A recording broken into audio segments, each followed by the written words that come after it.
Yes. Are we ready? Yep. Grassroots is ready? Great. Well, let's call the meeting to order. Today is Wednesday, October 12th. It's just 12 noon, and you are watching Grassroots. You're watching the regular meeting of the Board of County Commissioners. We have a pretty light agenda today, and to start, I will ask the manager, are there any additions or deletions to today's agenda? Yeah, Madam Chair, we have no deletions. However, we do have one addition, which would be an executive session to discuss oil and gas rigs, which we did not complete yesterday. Okay, thank you. We don't need a motion to add that to the agenda, or do we, John? No. Okay. You can add it to the agenda or simply call the executive session at the end of the meeting, whatever you like. Okay, it will be at the end of the meeting after our open discussion, just so anyone's wondering. And during open discussion, we are also going to discuss the preliminary design schematics for space reservation for the airport master plan. Nothing, and this is the terminal zone and those sort of adjunct facilities on the terminal side. So if anybody would like to attend to that, they're welcome to. George. And then we'll also have future agendas we can get to yesterday. And we'll also talk about our future agendas. Thank you. So there being no other additions or deletions to today's agenda, I would now open the meeting up for public comment. If there's anyone here from the public who would like to say something to the board, please come forward.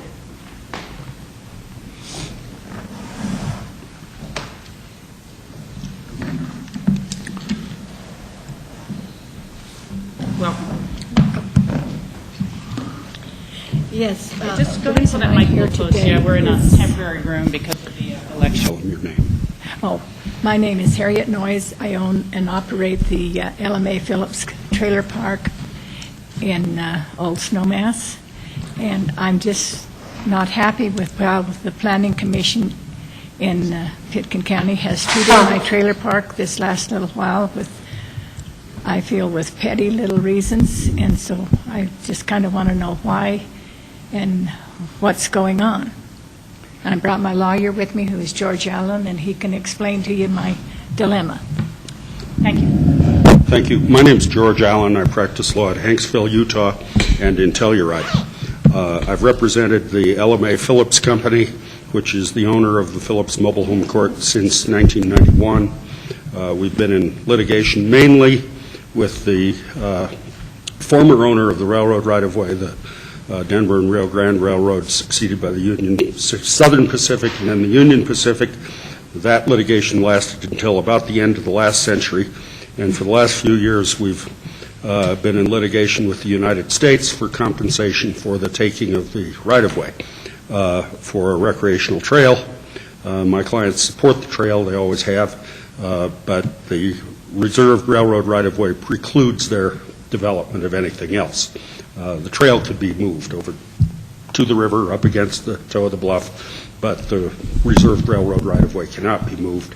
It precludes development. That dispute is with the United States. We've won it twice in the Court of Federal Claims, and we're now going into a damages phase with the Justice Department.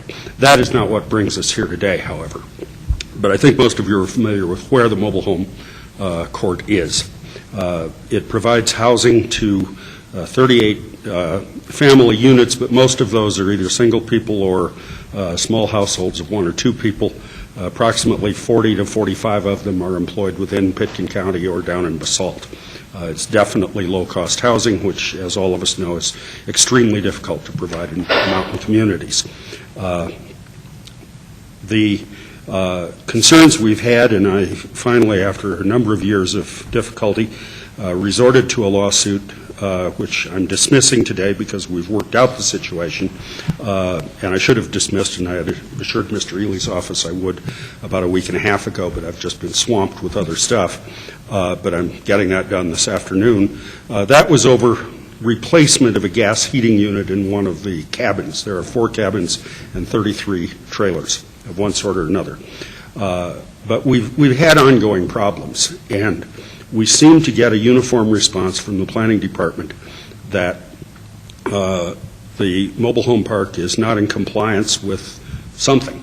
and that's usually not articulated other than to say you can't have a permit because you're not in compliance. Sometimes there's reference to a series of applications and authorizations that date to the 1970s, which are, to say the least, stale.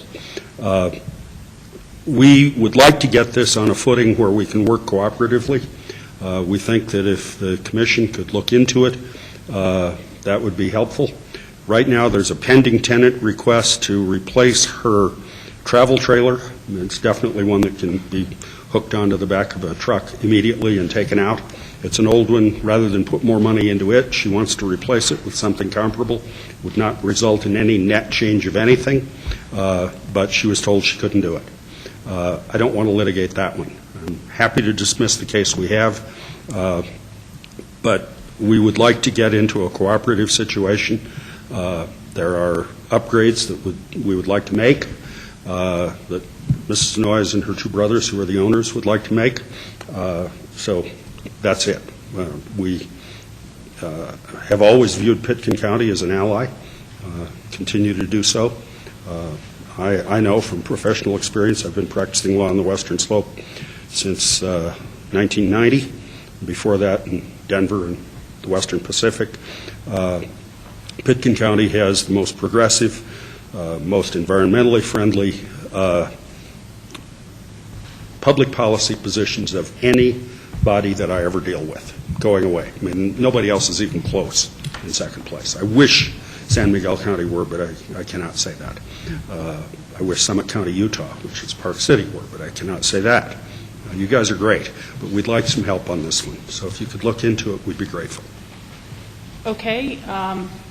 I don't know if John or we have two Johns over there now, John Ely, our attorney, and John Peacock, our new manager, care to respond, but it seems that looking for some better communication and maybe some direct conversations could be helpful. Well, and some of the fault may be ours, too. I mean, you know. Well, and I can't comment particularly on this case, but I can commit that we'll look into it and look into your concerns, and I'm maybe offline here I can get contact information for you. Sure. And we can certainly touch base and see if we can get you some more specific information about what our concerns are and also what your concerns are. Okay, and I want to say I've had a great working relationship with John Ely's shop. We resolved the litigation without their having to file papers. We're very happy with that. I don't want to criticize any individual. We understand the intent and appreciate you coming here. Michael, would you put it? John Peacock, how are we going to measure this? I mean, you said that you would get back to Mr. Allen, and so how are we going to know that this is happening? Well, Michael, if the board wishes, we can certainly staff can come back and provide a briefing on what we see the issues being. It's difficult for me to give you an answer right now because I don't really know the particulars of the issue that we're dealing with. And so, I think if we have an opportunity to work with these concerns, we can report back to you at that time. I need some more assurance that this is going to happen. So what I'd like to see is a meeting between yourself, community development, and George Allen on a certain date. Well, I think that's the offer that I put on the table, Michael, is that offline we would get our contact information and get together. And there will be a meeting between those parties. Sure. Yeah, we're happy to do that. I'm not a land use guy. I'm a litigator primarily. I practiced law running the Telluride office for Herb Klein, whom I'm sure you know, for 5 years in the early 90s. If we need to get Herb involved, if we need specialized land use counsel on our side, we'll do that. Thank you. Jack, you had your hand up? Yeah, thank you. Appreciate you coming in here because if there's something out of order, we'll look into it. My approach to this is certainly consistent with what John said, but I wouldn't mind having, and John Ely would determine whether it's a confidential memo, if it's legal, put some background in here whenever it comes to us so we can, understand the scope of what we're talking about. I can understand some of the comments, but, usually issues are a lot more complex than, gee, we're having a problem and can't replace a trailer, and, let's try to get a little feedback for us as this evolves. Thank you. Thank you. Any other board comments? Well, again, I just thank you for coming in, and I take our manager on his word when he says that he'll line up a meeting. Great. I'll be happy to coordinate with your staff. I'm giving them my card as we leave. We thank you very much. Okay, thank you again for Okay, your time. great. Thank you. Appreciate it. Enjoy the fall colors these next few days. Okay. It's there. Okay. Morning. Morning. Welcome. Afternoon. Yeah. Thanks for Andrew, coming for public Loomis. comment, and Cliff be Runge. sure to, identify yourself as you speak. Yeah, I gave you guys each a letter. Just identify yourself, John. Oh, Andrew Doremus. I did, sorry, it's all right. Just briefly, if I could read the letter, and it's regarding the master plan process and our interest in developing the airport. Okay. And then we'll be done if you have any questions after. It gives you a little bit of background. Last year at this time, Cliff Runge and I submitted a formal proposal to Pitkin County for the development of a smaller carbon-neutral second FBO on Lot 2, which was requested to be located on the east side of the airport. We were subsequently informed by the airport administration that no decision about future development on the airport were going to be made until the completion of the update of the airport master plan. Cliff and I look forward to this planning process and the opportunity to present our proposal to the county and the Airport Master Planning Committee. Unfortunately, and despite repeated requests, our proposal has neither been debated or offered as a development alternative to the Planning Committee during this last year of meetings, nor have we been given the opportunity to present our proposal to the Planning Committee. On November 7th of this year, the Planning Committee is scheduled to select a couple of development alternatives for consideration by the County Commissioners. Our proposal is to offset 100% of general aviation fuel sold by FBO and investing over $10 million in renewable energy over the next decade. It cannot possibly be a proposal that's recommended by the committee since it has never been recognized as one of the potential alternatives.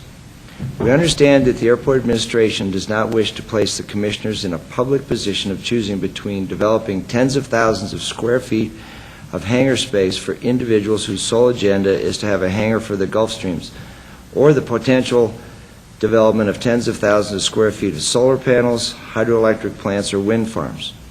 However, our proposal will demonstrate the viability and profitability of a carbon-neutral FBO that could be copied industry-wide. It is more involved than just the location of a few buildings on a map, and it's not going to die a death by committee. We want to make every effort and to be heard and given a fair chance.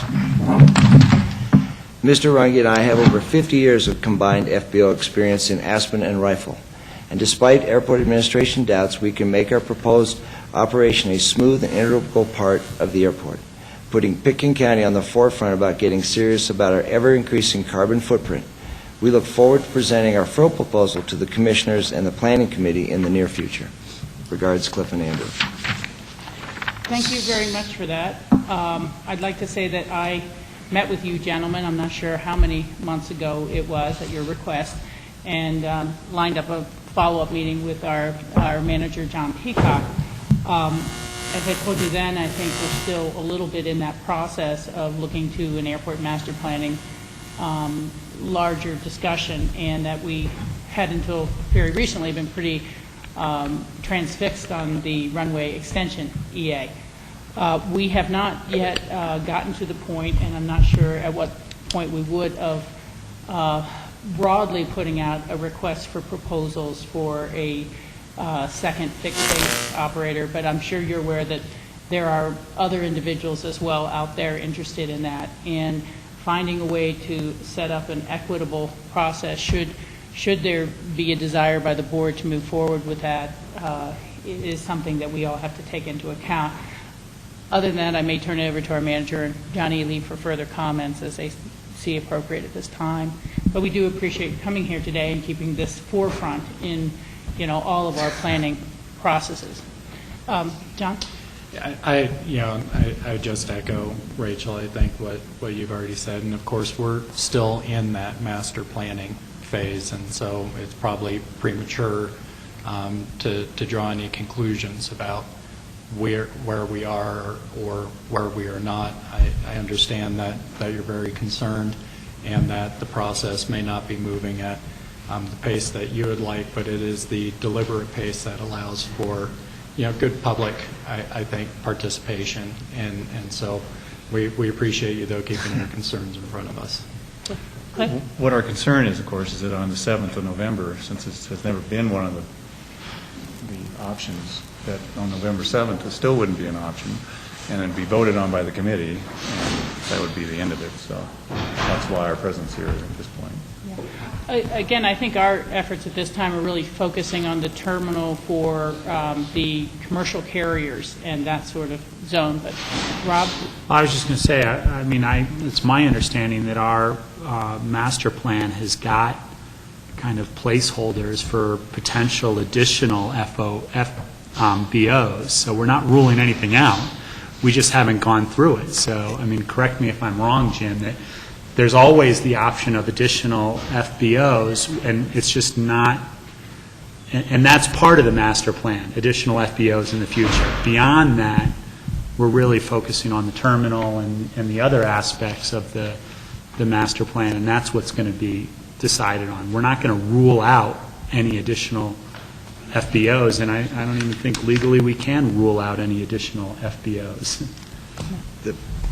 The one comment is, this is more addressed just to be on record that we are interested, and if we waited till November 7th and a decision came out with a couple of proposals and ours wasn't there, and we'd say, well, wait, and then I didn't want anybody to say, well, you never said anything. What about your idea? So it's more about just continuing to bang on the door and say, hey, we believe we have a really good idea, and we want it just to be considered. And believe me, Cliff and I both believe that the process is moving okay, and we understand the length of time it takes to do this, and we're not upset about the process, and it's more we just want to be heard, we want to be involved in it, and nobody's asked. And I know there's a lot of very other interested parties, and so it's more of protecting our interest of where we want to go. That's what we're, and I know you're interested in the terminal now, but in 3 weeks from now, on November 7th, after they have this meeting, they're going to be throwing all the next options at you, I believe, sort of in the same process that the terminal came to you. It is what I've been told. And we've been at this for, 18 months? 2 years almost, China? 2 years. Yeah, 2 years. So we've been patient and following, but you will have a lot more information that you'll be looking at in 3 weeks, besides just the terminal. Thank you. Jack, you have a comment? Yeah, just as a matter of reminder, disclosure, whatever, Cliff, maybe about 18 months ago, had emailed me with some information about a proposal, as it were, because I won't define it. And I brought that to the commissioner's attention. We handed it off to Jim. So it's not like something has not come under the radar, but for me, there is an outstanding question, and we've all alluded to, well, the runway extension, we know where that's at. A lot of work. The terminal, very involved, as later on we'll be discussing. But Jim, question for you. When is the phase of looking at the bigger master plan? And honestly, with all due respect to the chairwoman, I'm not asking for a long, giant explanation. Just where are we at as far as getting this under the radar? Okay. And he's going to have to use your microphone. No problem. Thank you. No, That's okay. it's all good. Thank you, Cliff. Jim Elwood, the airport director here at the airport. Just as Andrew and Cliff identified, we've been going through kind of a systematic approach at looking at the airport in its entirety. We came and spoke to you a few days ago about the terminal building and some of what the committees come up with and the communities come up with in terms of feedback. You'll see the rest of the airport on November 8th is our scheduled work session. So we'll meet with the committee on November 7th, listen to those ideas. I think it's important to note that while we're doing a space reservation system in this master plan, so we're trying to see what we could be looking at for 20 or more years out. It doesn't preclude a different scenario in a transition window should that be the decision of the board to go forward, let's say in the example of a fixed-base operator. So the options are really what we're trying to protect for the community in the master plan process, and then choices can be made as time goes on. So you'll see more detail, Jack, to be very direct to your question, on November 8th, along with the committee's feedback. Yeah, thank you, Jim. That's an excellent explanation of where the timing is at. Okay. That's all we got. Okay, well, thank you very All much right, for thank taking you. your time to come in, and we'll Appreciate it. take this I guess. to heart. All right, thanks. Okay, is there any other public comment? There being none, I will ask the representatives of our clerk's office to come forward and give us a little update on all the exciting election happenings.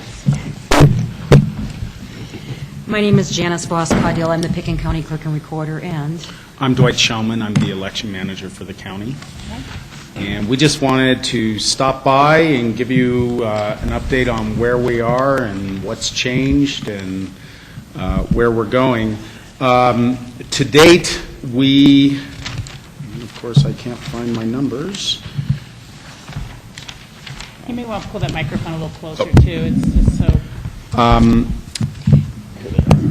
what I'm going to do is, why don't I go over the important dates so individuals know that we did mail out 8,000 ballots on the 11th. So the initial mailing for ballots hit the mail stream yesterday. And this last weekend, we made the decision to mail out the inactive, failed-to-vote voters this Friday. So that'll hit the mail stream Friday. And Dwight's going to go over the numbers for you so you understand the exact But inactive volume. from when? That's an important date line, timeline. They are inactive, failed to vote. There's about 110 of them that failed to vote in 2010. The vast majority have not voted since 2008 or prior. So, but all of those people, that's, the numbers we had were about right around 2,600 inactive failed to vote, and they will all be sent a ballot. Even before 2010? Yes, because there's no distinction. If you're inactive failed to vote, it might have meant that you didn't vote in 2010. It might mean that you didn't vote in 2008 or 2010. May I interrupted and I didn't think, but I have Yeah. one more question. Please, if you'd thank like to, you. Jeff. And I am not privy to all the in-depth analysis by the Secretary of State, I think it was, that, you know, he just made a ruling. I thought that was, or Attorney General, whatever. You know, you're going to have to help me with that technical. But I thought it was specific to 2010. No. Any. So that's the clarification. That's right. I mean, it generally, and there are so many rules and exceptions, I don't want to confuse anyone, but ordinarily, if somebody fails to vote in 2 consecutive general elections, their voter registration before the next general election is canceled. And let me clarify, it's the previous 2 general elections, so it actually goes back several years. So that's why we have inactive voters who have not voted since 2008 still on the rolls. That's the main reason. And again, our numbers in Pickens County are right around 2,600 of those voters. And the ruling that you were referring to is that the City and County of Denver announced that it was going to send ballots automatically to inactive failed to vote electors. Secretary Scott Gessler, Secretary of State, sued in Denver District Court to prevent that, Last Friday, the court denied Secretary Gessler's motion for a preliminary injunction. As a result of that, the two counties that were parties to that suit, Denver and Pueblo, announced that they were going forward to send mail ballots to inactive failed-to-vote voters. And, if you will, the uniform application of state law horse kind of left the barn at that point, and Janice felt people in Pitkin County should have as extensive rights as those in Denver and Pueblo, and so we made the decision to go ahead and bring those voters into this election. So that's kind of a little background on that. And my understanding is right now, 8 of the 60 counties that are conducting mail ballot elections have decided to include inactive failed-to-vote voters. Thank you for that. Let's let you continue your presentation and take any more questions towards the end or comment.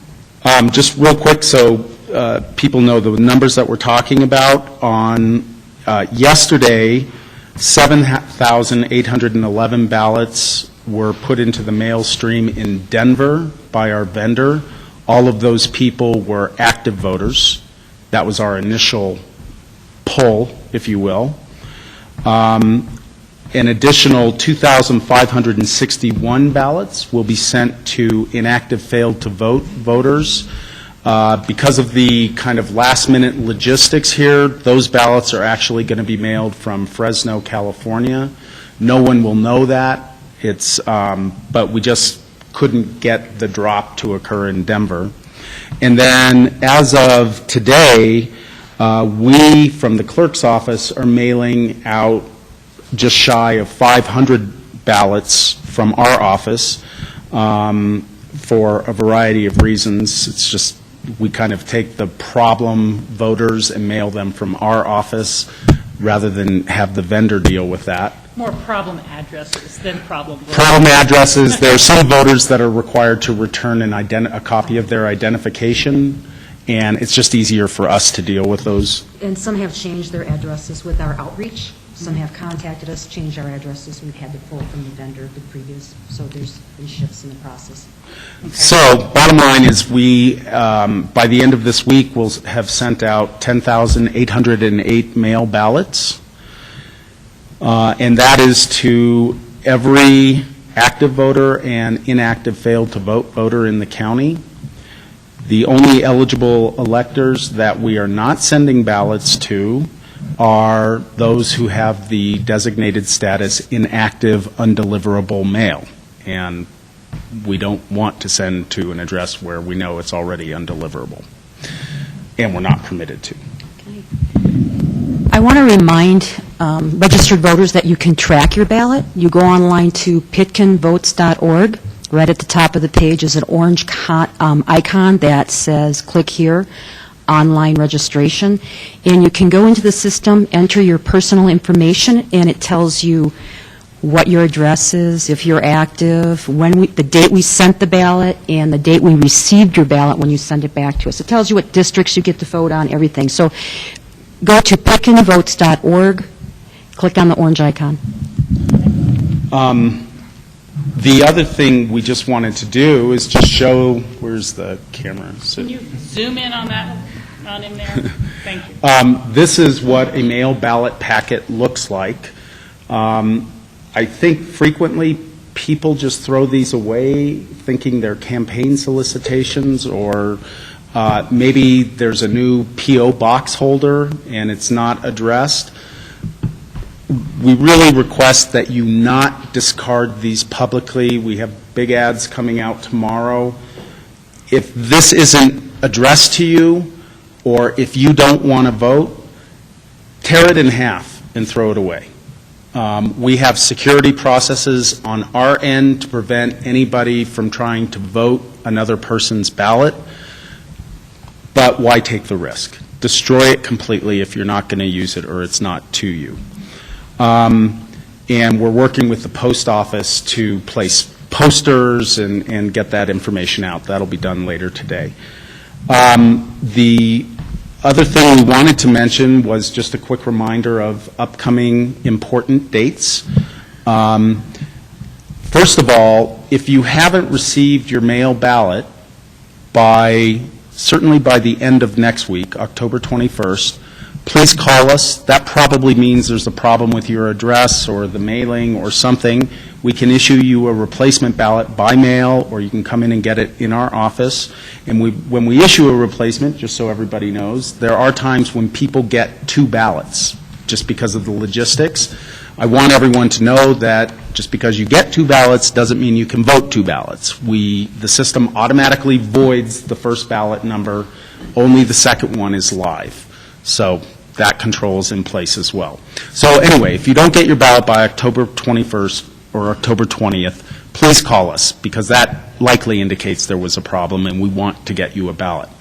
The last day to apply for a mail ballot, if you want to receive it by mail, is Tuesday, October 25th. Is that right? Mm-hmm. Thank you. The last day... And you would apply online or in person for that mail ballot? You can actually, it's a kind of a difficult question. The only people that should apply for it in the first instance really are voters who are inactive due to undeliverable mail.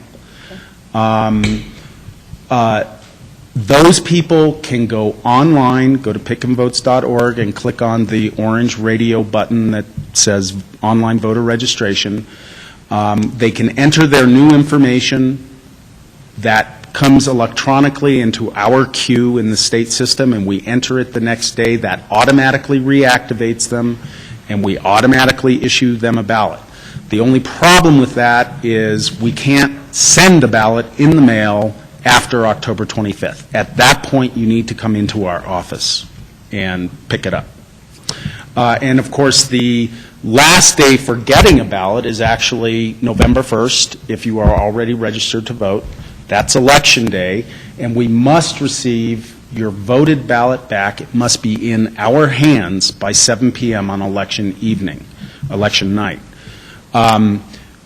We do have 2 drop-off sites on Election Day only from 7 a.m. to 7 p.m.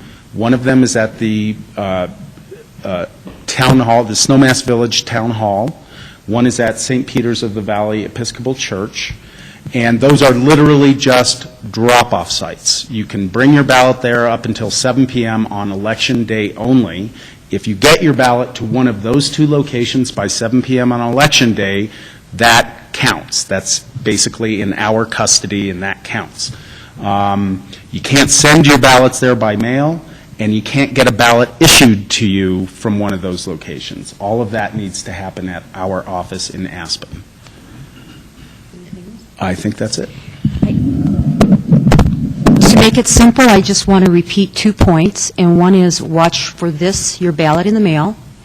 Be responsible. We hope everyone votes. We look forward to that. I hope you look forward to the opportunity. If you choose not to vote, please dispose of it responsibly. Protect your own vote. The second thing I want to mention is our office is open every day from 8:30 to 4:30. We are happy to see you. Treat us like a polling place right now. Stop in. If you need any help, we are there to call. We're happy to help you. Our numbers are 429-2713. We have an additional staff member helping us with this, and anyone in the office is prepared and educated to help you. So stop by. Thank you. Just two last things. Is regular first-class postage going to be sufficient for this ballot, weight-wise? Yes, and thank you for reminding me. It is 64 cents to return the postage. So that's more than regular first class. That's correct. It's a 64-cent postage to get this back to this, and the voter is responsible for providing that. Okay. It seems that a few years back we had a mail ballot, and you guys worked with the post office for making sure that any postage due ballots were actually counted.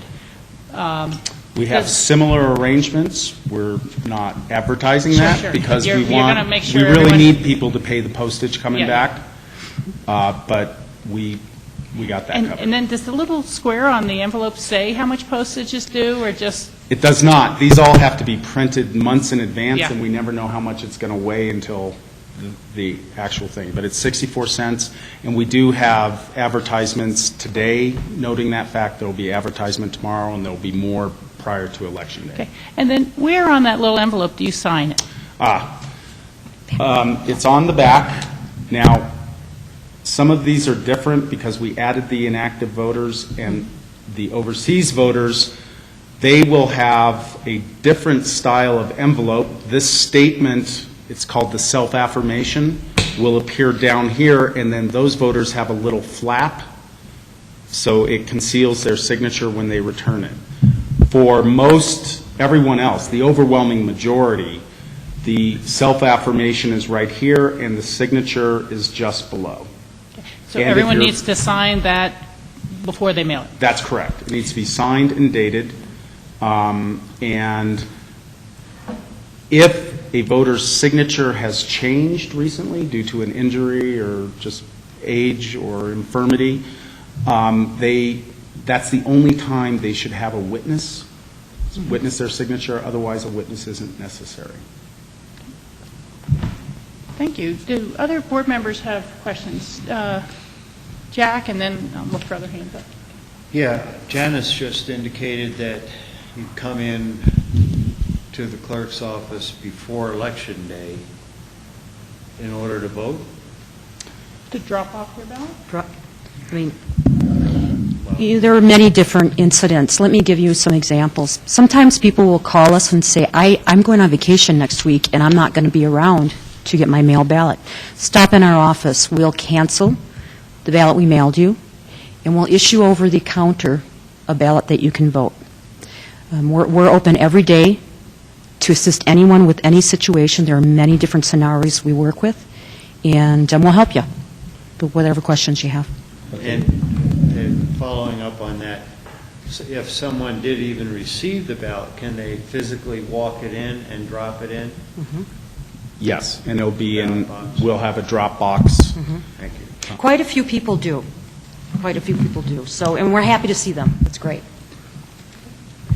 Rob? A few questions. First is kind of regarding that. The day of the election, November 1st, at what time will you stop issuing ballots? It's kind of a hard question. Let's turn it around this way. We will stop issuing ballots at 7 p.m. We will stop receiving ballots at 7 p.m. So if you want to vote your ballot, please allow enough time if you have whatever situation and need to come in and get a ballot, prepare in advance, allow yourself enough time to receive the ballot and vote it. Now, if it was an emergency situation, 5:30 is the cutoff for an emergency situation. That would be, let's say, for some reason you had to go to the hospital because you were hit by the car, and you haven't voted yet, and you might want to send somebody down with a note, permission for us to give them the ballot and take it to the hospital. 5:30 is a cutoff point for that example. I guess my question is, if it's 5 o'clock on Election Day, I lost my ballot, I can come down and you will actually issue me a ballot. If it's 6 o'clock on Election Day, I've lost my ballot, can I come down and vote? Yes. So up till 7, if you didn't get your ballot in the mail, if you've lost it, it's slipped under your car seat, you can go down and treat the clerk's office as a polling place by getting an issued mailed ballot. That's correct. Up until 7 o'clock. Well, this is the problem. We need to have the voted ballot back by 7 p.m. That is the brightest line that exists. 7:01 So you need to get the is too ballot late. before 7 o'clock so that you can fill it out and give it back to Exactly. you at 7 o'clock. And it may take 5 minutes to get the That's ballot right. issued. And if there's a lot of people, it may take longer than 5 minutes. So we're asking people, please don't wait till the last minute. Sorry, if I may, just a Please, couple go of, ahead. that was kind of regarding what Jack was saying. Some other questions. Undeliverable addresses. Is there any sort of outreach going to those type people? I think at one point I talked about maybe having a list of those beyond the website so that if I know George and he's got an undeliverable address, I can call him up on the phone if I see his name on that list and say, hey, George, you know you're not going to get a ballot because your name is undeliverable. I don't have an answer for you. Allow us some time to explore that some more, because I have some questions regarding your specific But question. there has been voter outreach. Right, and I mean, we're actively reviewing our list all the time. If we get a piece of return mail back, we pay the post office to return it with the most current address that the post office has. We then send something to the new address urging the people to contact us. A lot of times they don't. I mean, and, you know, there's not much we can do about that. But that's a continual process. We have historically in our office looked in our system to see if we can find anything within the voter registration system to assist the customer. Again, I am an administrative arm of the Secretary of State, and I have to implement consistent process across the state, so I will investigate that some more for you. And the last request that I have is for a follow-up after the election, is to really get some analysis of how many active voters voted and how many inactive voters of those two different pools. I think it'd be very interesting data to see how valuable that second mailing of inactive voters are, as well as how many registered voters that did not get a ballot mailed to them, which would be the undeliverables, how many of them voted. Thank you. Thank you. George or Michael, do you have any questions or comments? Okay, Jack, you had a follow-up? Yeah, you certainly recognize the authority of the clerk, and in conjunction with the Secretary of State, and our relationship, our working relationship, or yours with the BOCC. Because Rob has raised an issue and made a suggestion, certainly we could have an answer, but that doesn't mean that we agree that there's action relative to what he just stated. That's got to be well thought out. And obviously you're going to do legal research, whatever. I have real questions about something like that and putting people's names on the web, Sure. whatever. So, you know, it's a step-by-step, as you know. Okay. If there's no other further board comments, and Dwight, if you have something else? Just one thing, I'm sorry, I forgot about it. We spoke to you previously about language minority, whether Pitkin County would be required to provide all election materials in dual languages. We learned this morning that Pitkin County will not be covered. And in fact, I think there were only 3 counties out of possibly 16 that ended up being covered. Denver, Rio Grande, and Costilla. Costilla. So, but we are continuing to implement bilingual assistance, which is required anyway under a completely separate provision of the Voting Rights Act. But I just wanted you to know that kind of hot off the presses. Well, I think I can say on behalf of the board, thank you both for your very diligent efforts. There seemed to be an ever-increasing complexity of rules and regulations to ensure both enfranchisement and the integrity of the election. We take your recommendations very seriously, and so more than just a first-class stamp, sign your ballot, contact the clerk's office if you do not receive a ballot by the 21st, or stop by on Main Street and deal with it in person. Seems to be some of the easiest ways to do this. Absolutely. So thank you again very much for all your help. Thank you for allowing us time, and remember to thank your judges as well. Okay, thank you. And there we go. We would now move on to commissioner comments. Anyone have any comments they'd like to make? Jack, Michael, Jeff? Start this time. Come across. Waiting for others. Okay, appreciate that. Well, certainly this is a beautiful time of the year.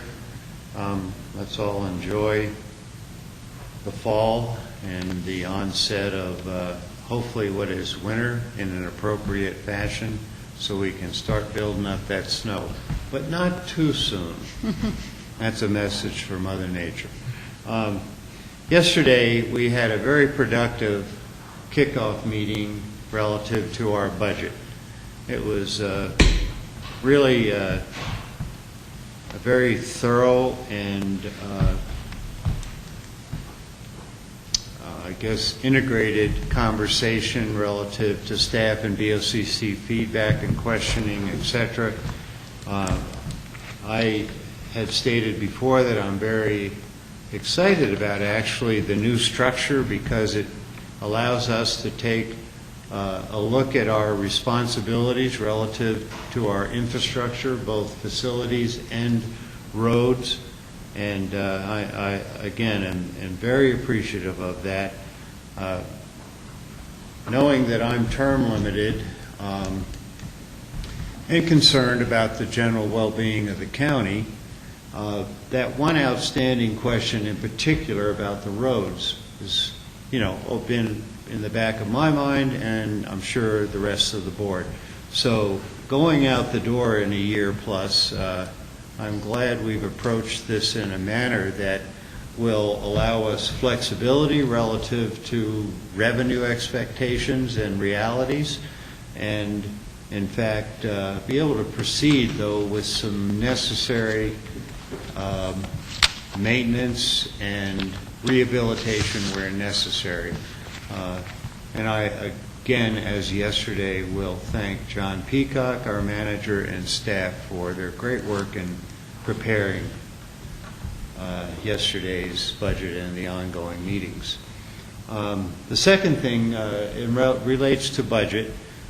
Yesterday, and I know there was an article in the paper, I saw only one paper so far, relative to personnel and bonuses and merit raises. And I, who have a general conservative approach to budget, am absolutely on board because I think it's very timely. We've had a couple years of no pay raises, none of that, and we are slowly, as we expect to continue slowly in the future years, climb out of the hole of, I think we were down 17% in sales tax revenues about 3 years ago.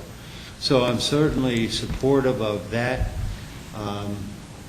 And in the out years, now that's for 2012, in the out years, we had talked about, I think it's a 2 to 4% increase over the years, and I'm supportive of that as a matter of budget in the out years. There are numbers put there as placeholders with the qualification, and Rob brought this up yesterday, so I'll, in my mind, give him the credit that given that our budget expectations are met, I would certainly approve, whether I'm here or not, moving forward with those type of benefits for our staff, because without our staff, we would not have the quality government that we have here in Pickens County.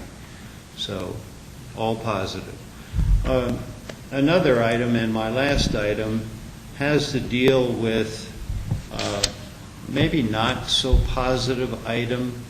Roger Marolt wrote an op-ed piece in the Snowmass Sun last week, and it was a bit disturbing, though I could not discern, and I read it a couple times and asked that it be forwarded to the board, exactly where he was basically off trail, and bushwhacking is what it amounted to.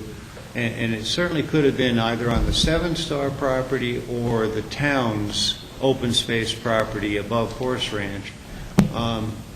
It was discouraging because, and he already related to the public in that article that there is some off-trail, bandit trail making. I'm very discouraged about that. In order to continue with the goals of Pickens County, which are both conservation and recreation, we need to respect both. And in fact, this is disrespectful in my opinion. I speak only for myself here, and I would request the public, regardless of how you might access open space, Pitkin County open space, because I'm speaking as a commissioner and not as a resident of Snowmass Village, I would really request that everyone respect the rules so we can move forward in a way that accomplishes our goals and allows the public to enjoy these properties. It's very discouraging when someone blatantly, and I'm a friend of Roger's, I like Roger, but I'm sorry, I'm having to slap your hand on this one. We just cannot be creating trails. We've got to, for example, on Drosty, wait until and it's in the works, ready to start some really formal analysis for the Drosty planning process. Let's wait till that comes out. We're on firm ground. We know where we can head, and according to budget and staff capacity, we will move forward with improvements on this land while maintaining the conservation aspect. So please do respect our rules and regs and enjoy. And Board, I brought that up. I'm not expecting, I just wanted to share this. I don't know who reads the Sun. It's pretty quick read these days, but I'm not asking for feedback. I've made my statement, and I know our staff is a bit concerned about the unknown here also. So thank you. Thank you, Jack. Michael, you have a comment? No? George?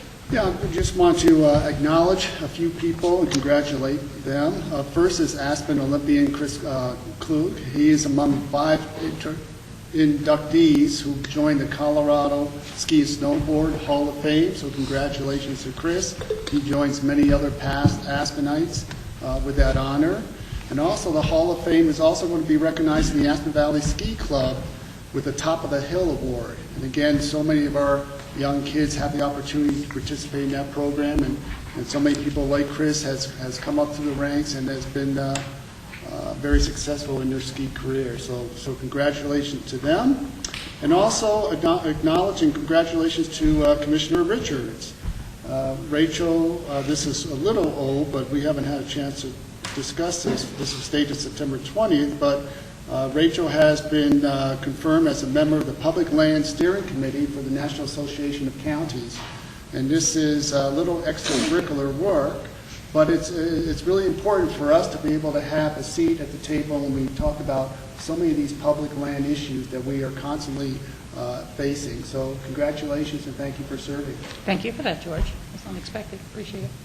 Yeah, comment on that, may I? Really quick, yeah. I'm sorry, we have a light agenda and we're not trying to spin our wheels here, but Rachel and the board know how hard we all work in our various committees.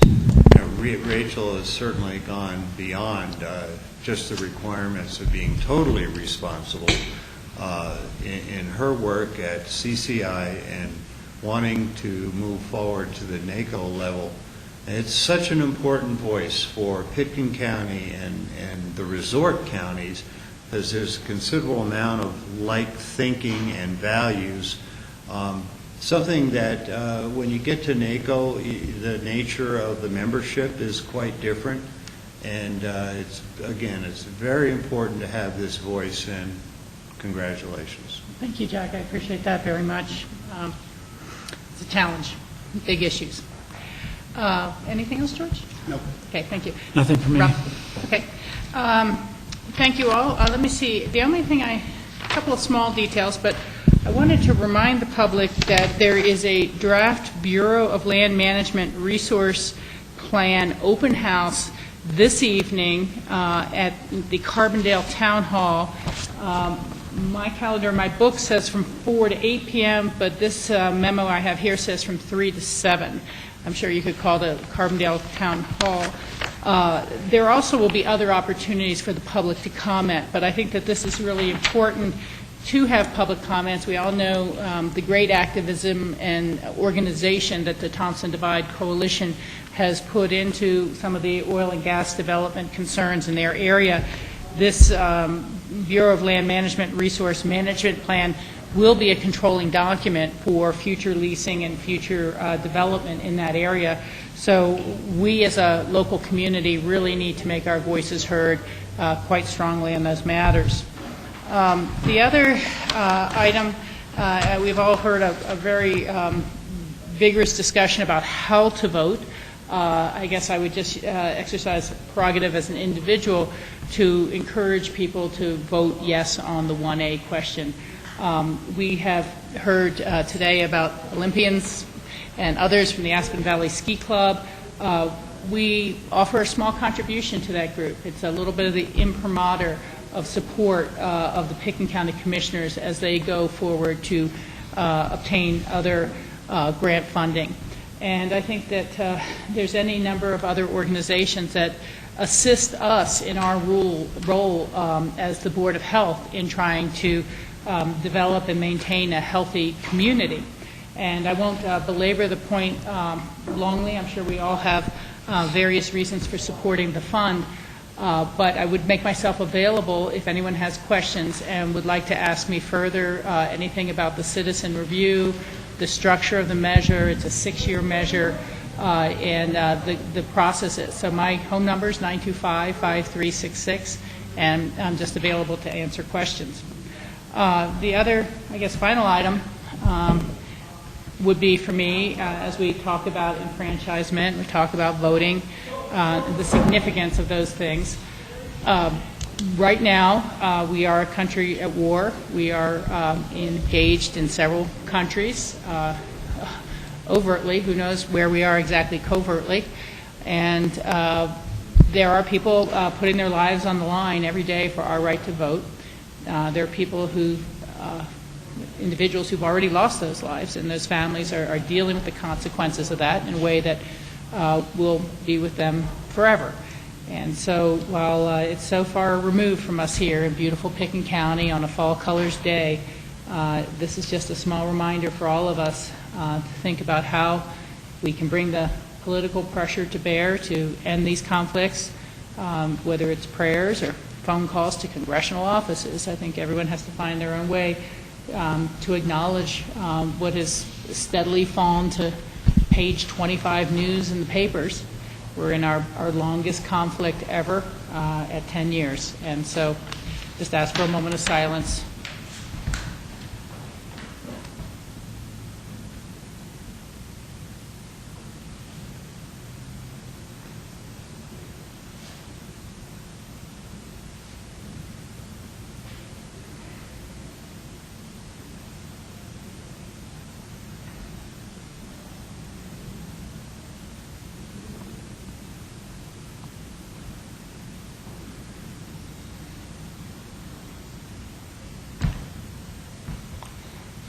Thank you, everyone.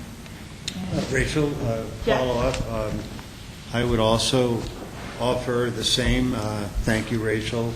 As far as the Healthy Community Fund, I completely and unequivocally support this. I haven't done much for the campaign. Hopefully I'll get some flyers for the weekend.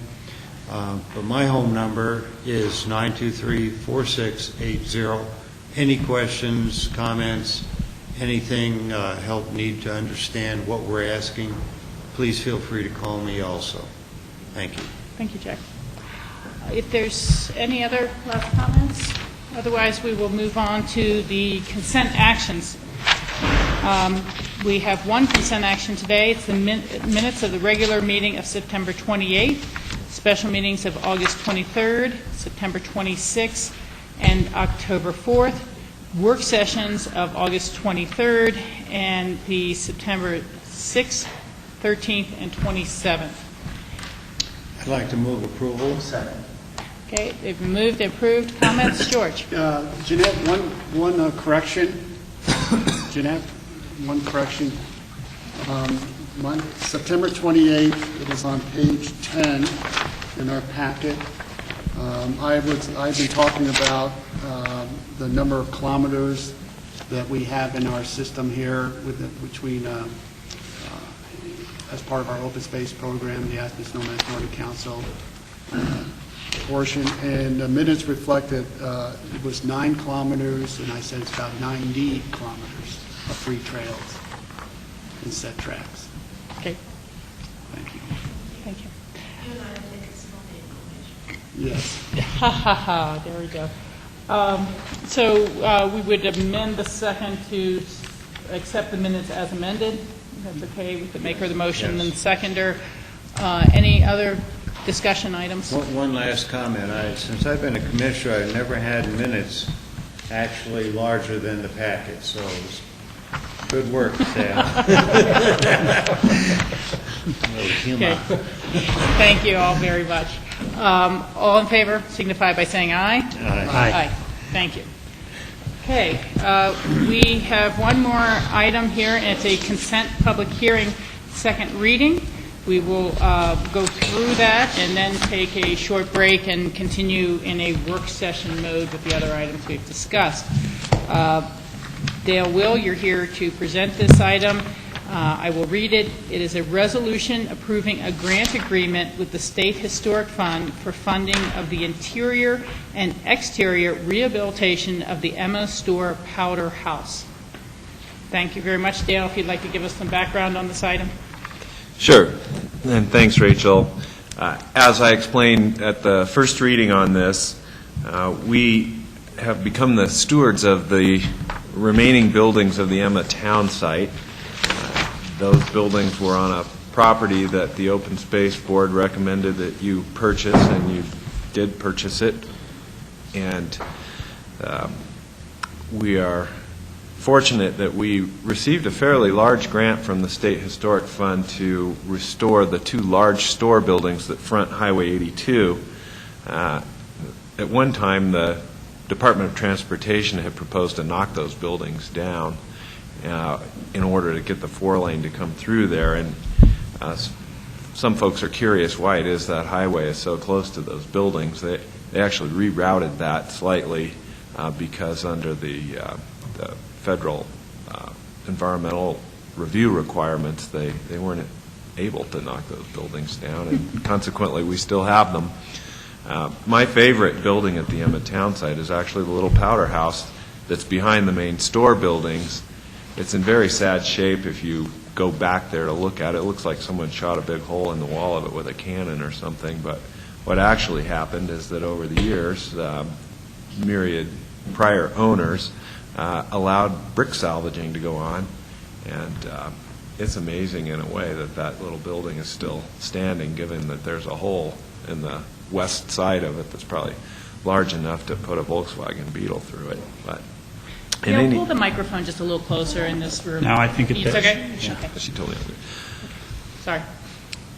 So with our success with restoring the shells of the two large buildings, we were quite happy that the State Historic Fund staff came to us and said, well, you're not finished, are you? We'd like to help you restore the little powder house building.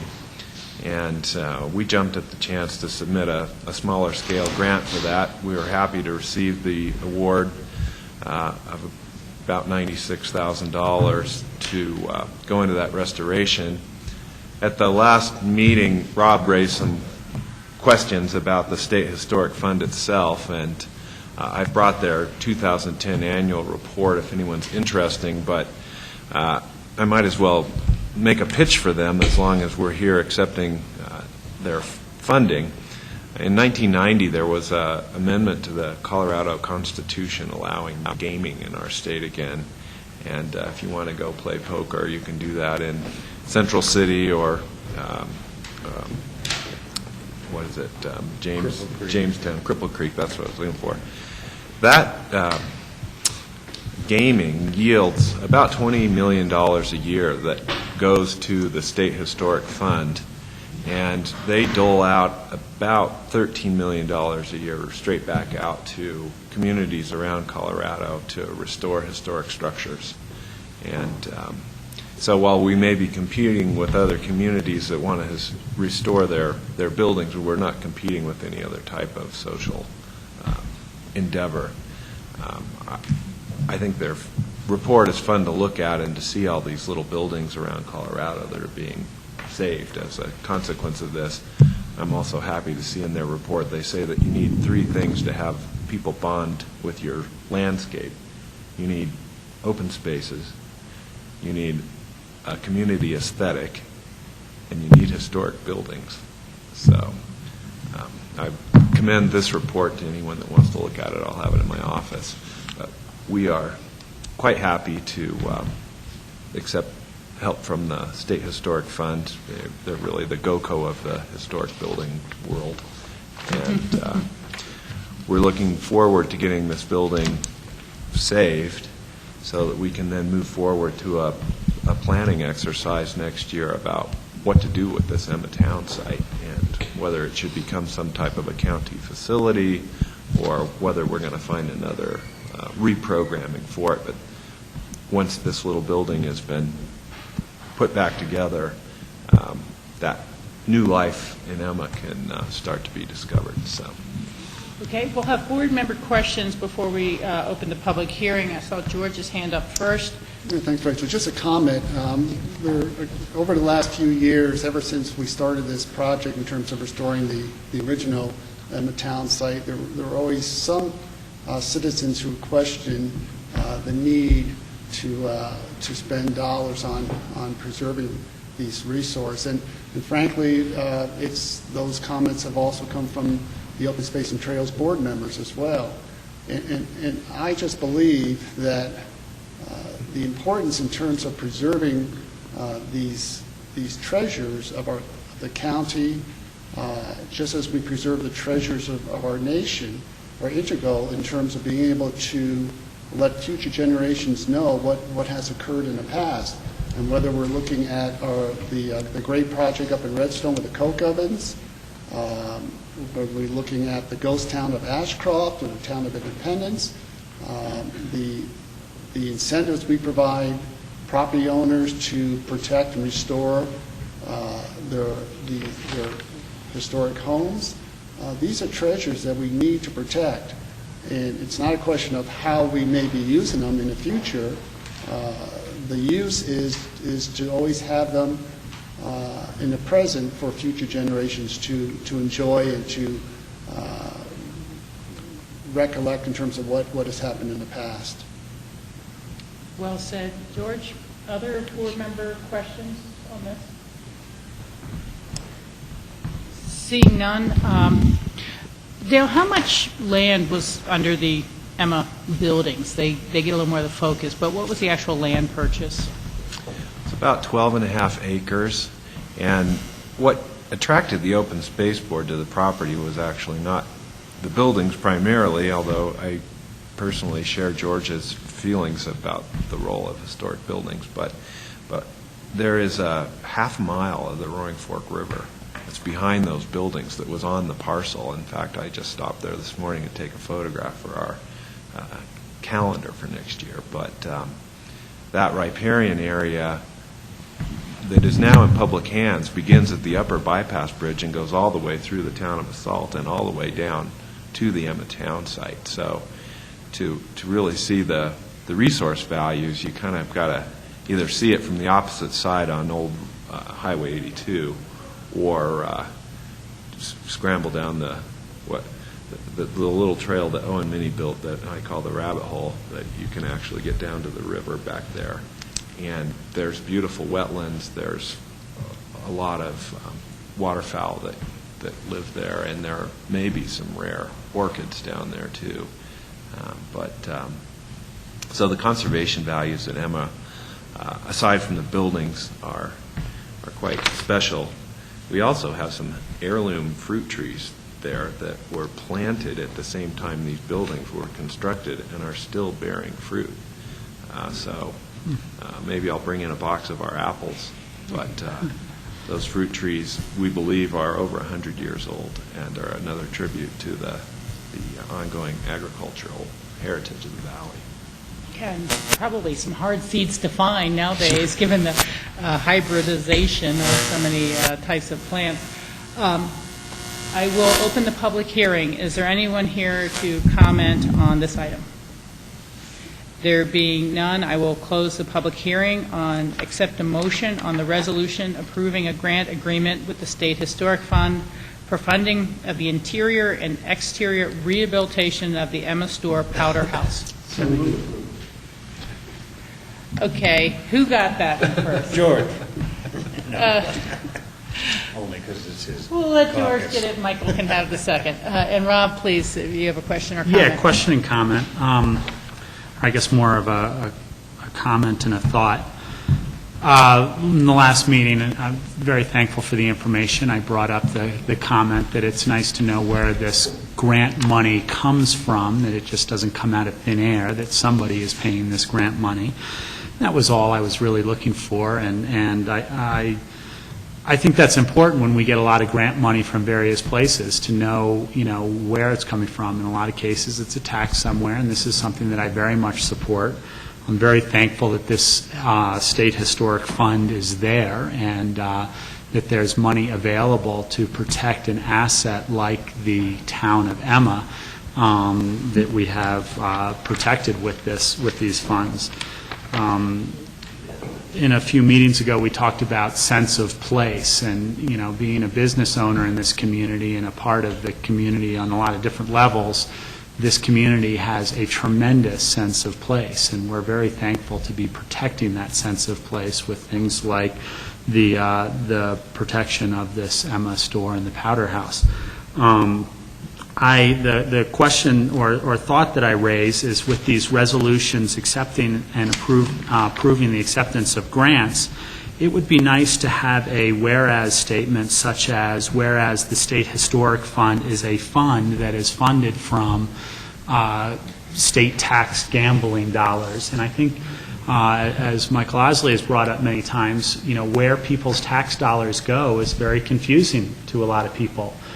Quite often, a lot of people say, well, we pay this much in property tax. Where does that money go? So any sort of thing that we can bring forth to say, this is where we got the money from, and this is how we're using it, I think it creates a little bit more outreach to the public and knowing. So I would just suggest that there be a whereas, and I'm not sure exactly how to word it, but whereas the State Historic Fund is a state fund where the monies come from X, and I'd like to see that in our grant acceptances, because I think for my sake, I'm curious where the money comes from. Mm-hmm. I think that that's a good idea, and I think that is something we can include as an amendment to the motion, if that's okay with the seconder and the maker of the motion, and allow staff to kind of develop that kind of one-line whereas to put in the beginning, and that way we can get the technical wording right on it. And I will be doing that promptly because I also have an acknowledgement of award that we need to sign, that Rachel needs to sign. I need to get that back to the state within a day or so. I'm not sure I understood what you were asking. Well, Rob has made a suggestion during the discussion of the motion. I heard Rob's suggestion. Okay, and I am suggesting that we do not have to wordsmith the exact language of the new whereas to go into this, but that we would all acknowledge that there will be a new whereas to say, whereas the State Historic Fund is a small description. it's a the discretionary fund of gamblers in the state is created at the discretion. Just back to the origins of the fund itself. Well, what I understood Rob asked was going forward, we would do that, but not for this particular resolution. I was asking for both.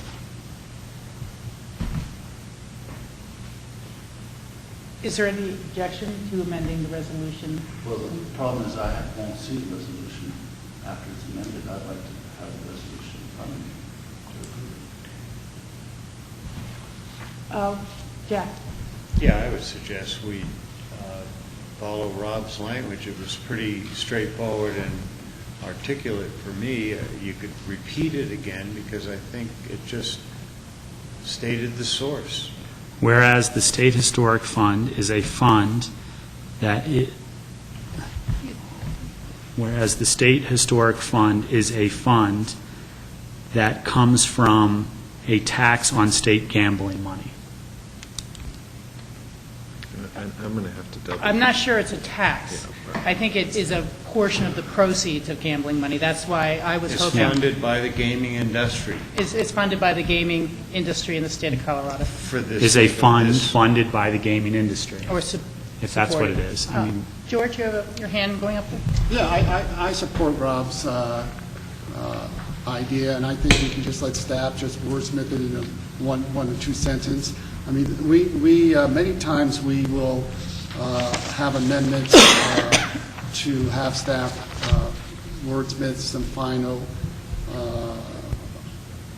proper wording for resolutions that go forth without us having to actually see the finished project. So I'm supportive of that moving forward. Okay, I think we have, Michael, please let me. I think we seem to have a majority interested in moving this forward at this time. Would you like to withdraw your second of the motion to support the Can I resolution? speak? Yes, please. Would that be all right with you, Richard? Yes, it would, Michael. Thank you.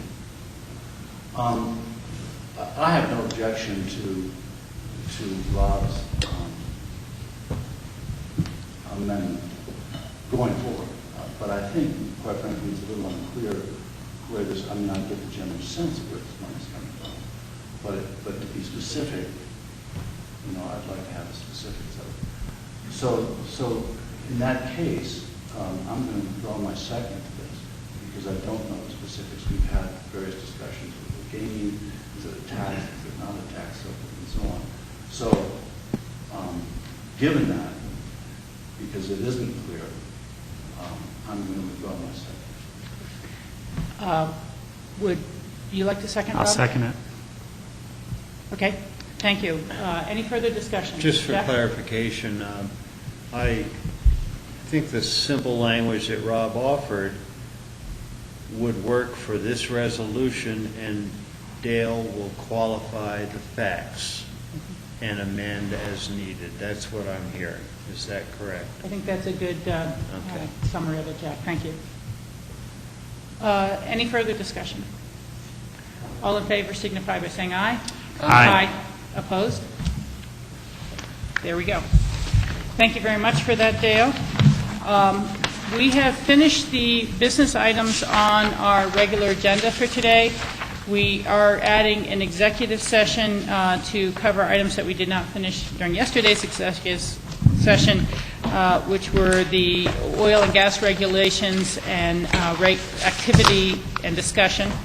And we will also be finishing our open discussion items, which we did not finish yesterday either, which will include future agendas and a further discussion among our board of the airport preliminary schematic master planning ideas. So we'll take a short, say, 15-minute break, and then... Can I ask a question? Yes, please, Michael.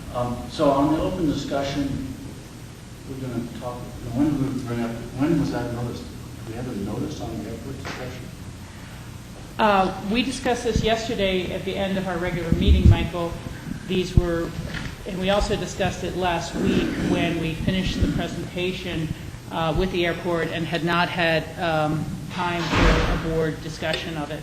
And we said we would continue it to a future meeting after all the other board members had had a chance to look at it. So was there a notice of the continuation? It was not a continuation of that meeting. It was a discussion amongst the board that we could continue. There were the four options brought forward, and the board had discussed talking about them further in open discussion. Certainly, we could set aside time at another meeting and formally notice it also.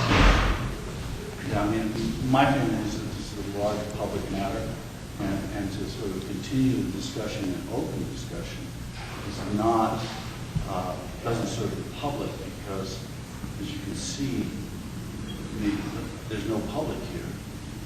And since this has been an 18-month process, to have one meeting that doesn't include the public, even though it's a public meeting, I think is probably inappropriate. Thank you. George? I was under the impression that today we were just going to have the opportunity to provide board comments, which we didn't have the time at our last meeting, and we were going to have an additional presentation. We were just going to provide board comments, and then staff is going to take that back, incorporate it with our next presentation to us at a public meeting. Essentially, that's correct. There's not going to be a selection of a single design. We're nowhere near that point in the process.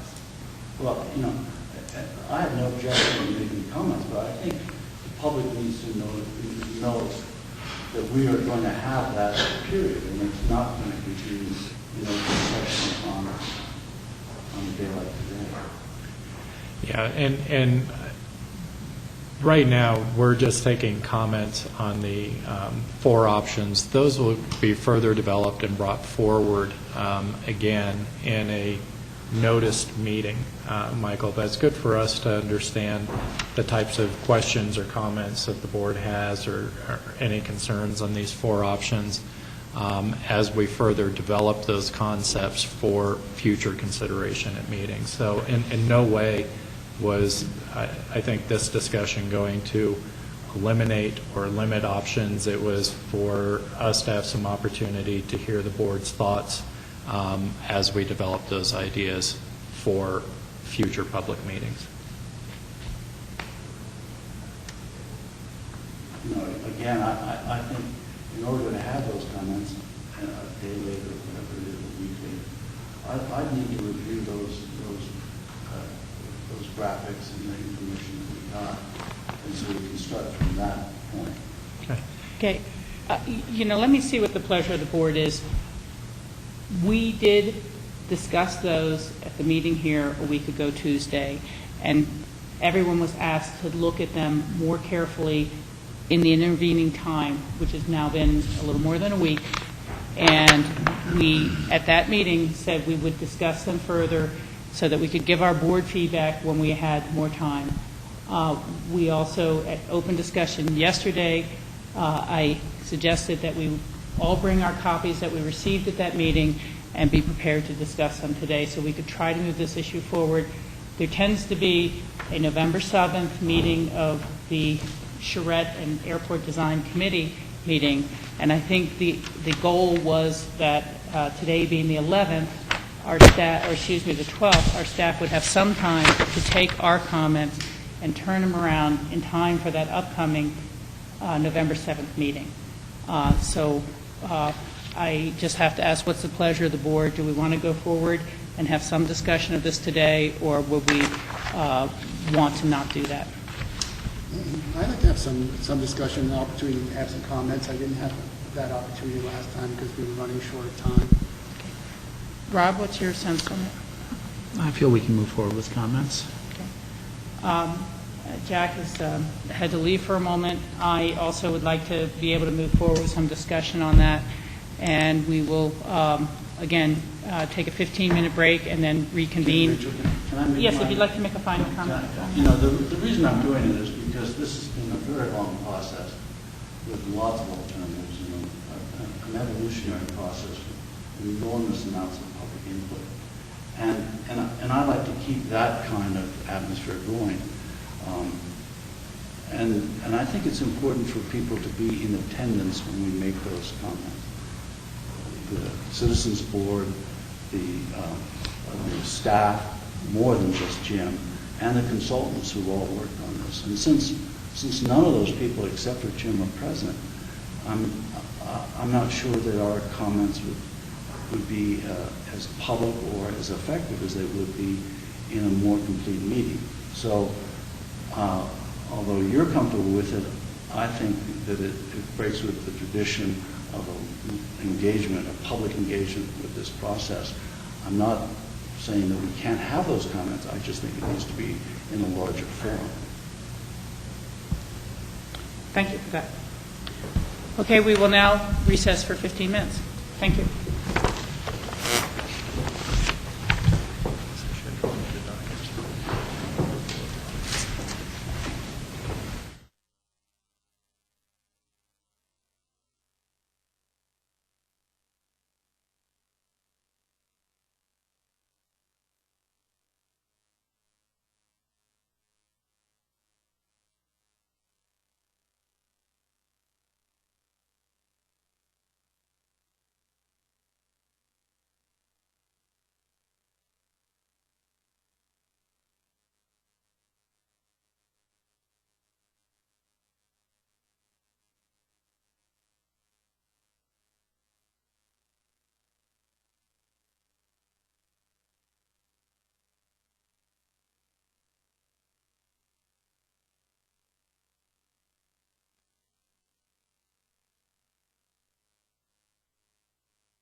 Welcome to our viewing audience on Grassroots TV. It's Wednesday, October 12th, a beautiful fall day, and it's about 1:45 in the afternoon.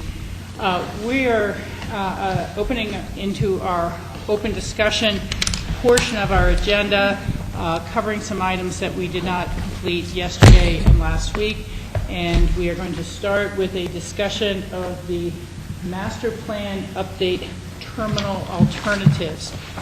We received a presentation about those last week, and Jim, if you'd like to make any opening comments, and then we will just turn it over to the board for feedbacks on the various alternatives.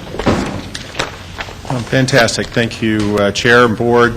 As you may recall, a week ago, we were here chatting about some concepts related to the terminal building and what future concepts we might be looking to consider.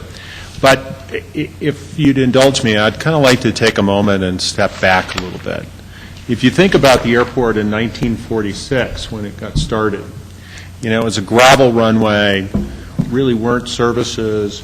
Aviation was just, kind of reaching what was be considered the golden age, and the World War II had just ended, and that kind of time frame. And now if you take a moment and you look at what our airport represents, it's really quite a dramatic change. And the reason that, at least in my opinion, why this airport has been so successful and has really reached perhaps biased opinion, but probably the finest mountain airport in the United States, is really a gem, and I think we're considered when other folks in the industry look at our airport, it really is a model for, things that have been done extremely well. And our airport is, we won an acknowledgement a few months back that we have the most beautiful approach into our airport as judged by pilots and flight attendants in terms of its appearance and its presentation to our visitors. And we take a great deal of pride at the airport about what responsibility we have as being kind of the front door and the first thing that people a lot of times see as they visit our community, and often the last thing they see as they go home.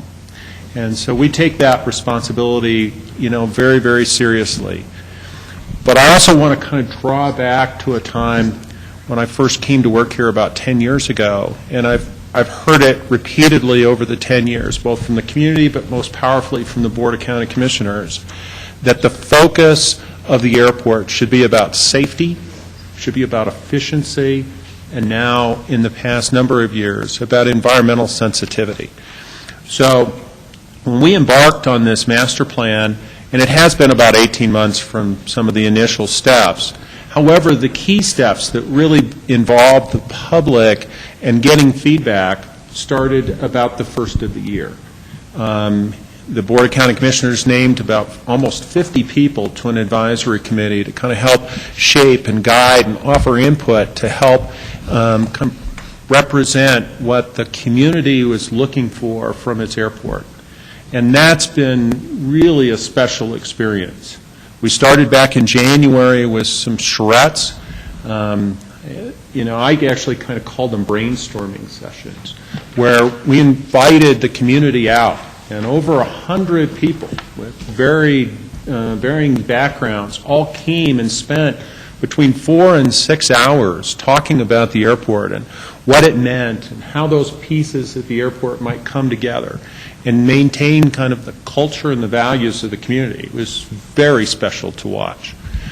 We took all that information, realized that there were still a few gaps in some of the folks that really made sense to make sure we're at the table. So we came back and did another round of those same kind of brainstorming again in March. And we took those ideas, which is really quite different for most airports and a lot of planning processes, really. We let the community kind of drive what that planning process was going to look like, and they came forward with the ideas, then some of which you've seen in past work sessions and the information you have in front of you.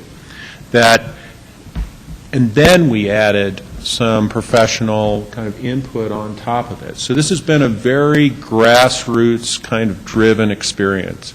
And I think it's taking shape as having been a productive experience so far. And we originally came and shared with you 9 concepts as it related specifically to the terminal area. And through some working of the committee and the professionals we have on board, we've narrowed those down to a recommendation of 4 to kind of stay with. And I think they all have kind of unique characteristics. And I'd also like to point out that there really are concepts. We could end up with a hybrid of any of these concepts that may pull from one area and end up with a newer, updated version that represents, good ideas that have come forward. So the 4 concepts, we shared those with the Master Plan Advisory Committee last week. We had a really good turnout. There were I think 40 or 50 people in the room. We broke into stations. Everybody got to go around and understand those concepts a little bit. And then in the document you have in front of you, there's all the comments that we received on each of those concepts. Additionally, we did what somebody referred to as a speed dating exercise. So we gave 2 dots to every member of the committee. And they were able to then put those dots where they thought made sense, that they felt good about.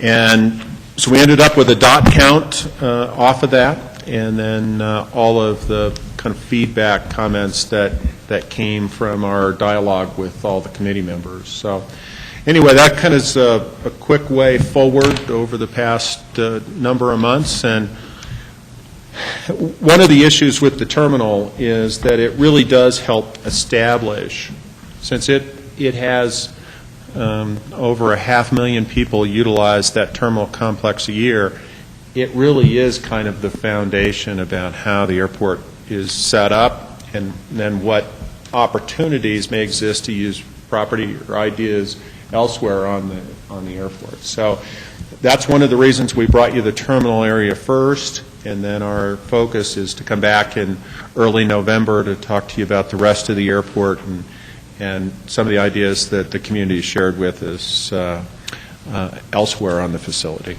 So I'm sorry, I hope that wasn't too long-winded. No.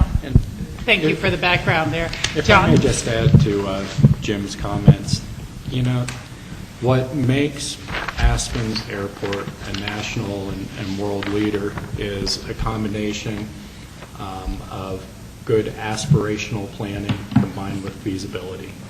And this, good project and a good outcome of this planning process is, again, going to combine aspirations with feasibility.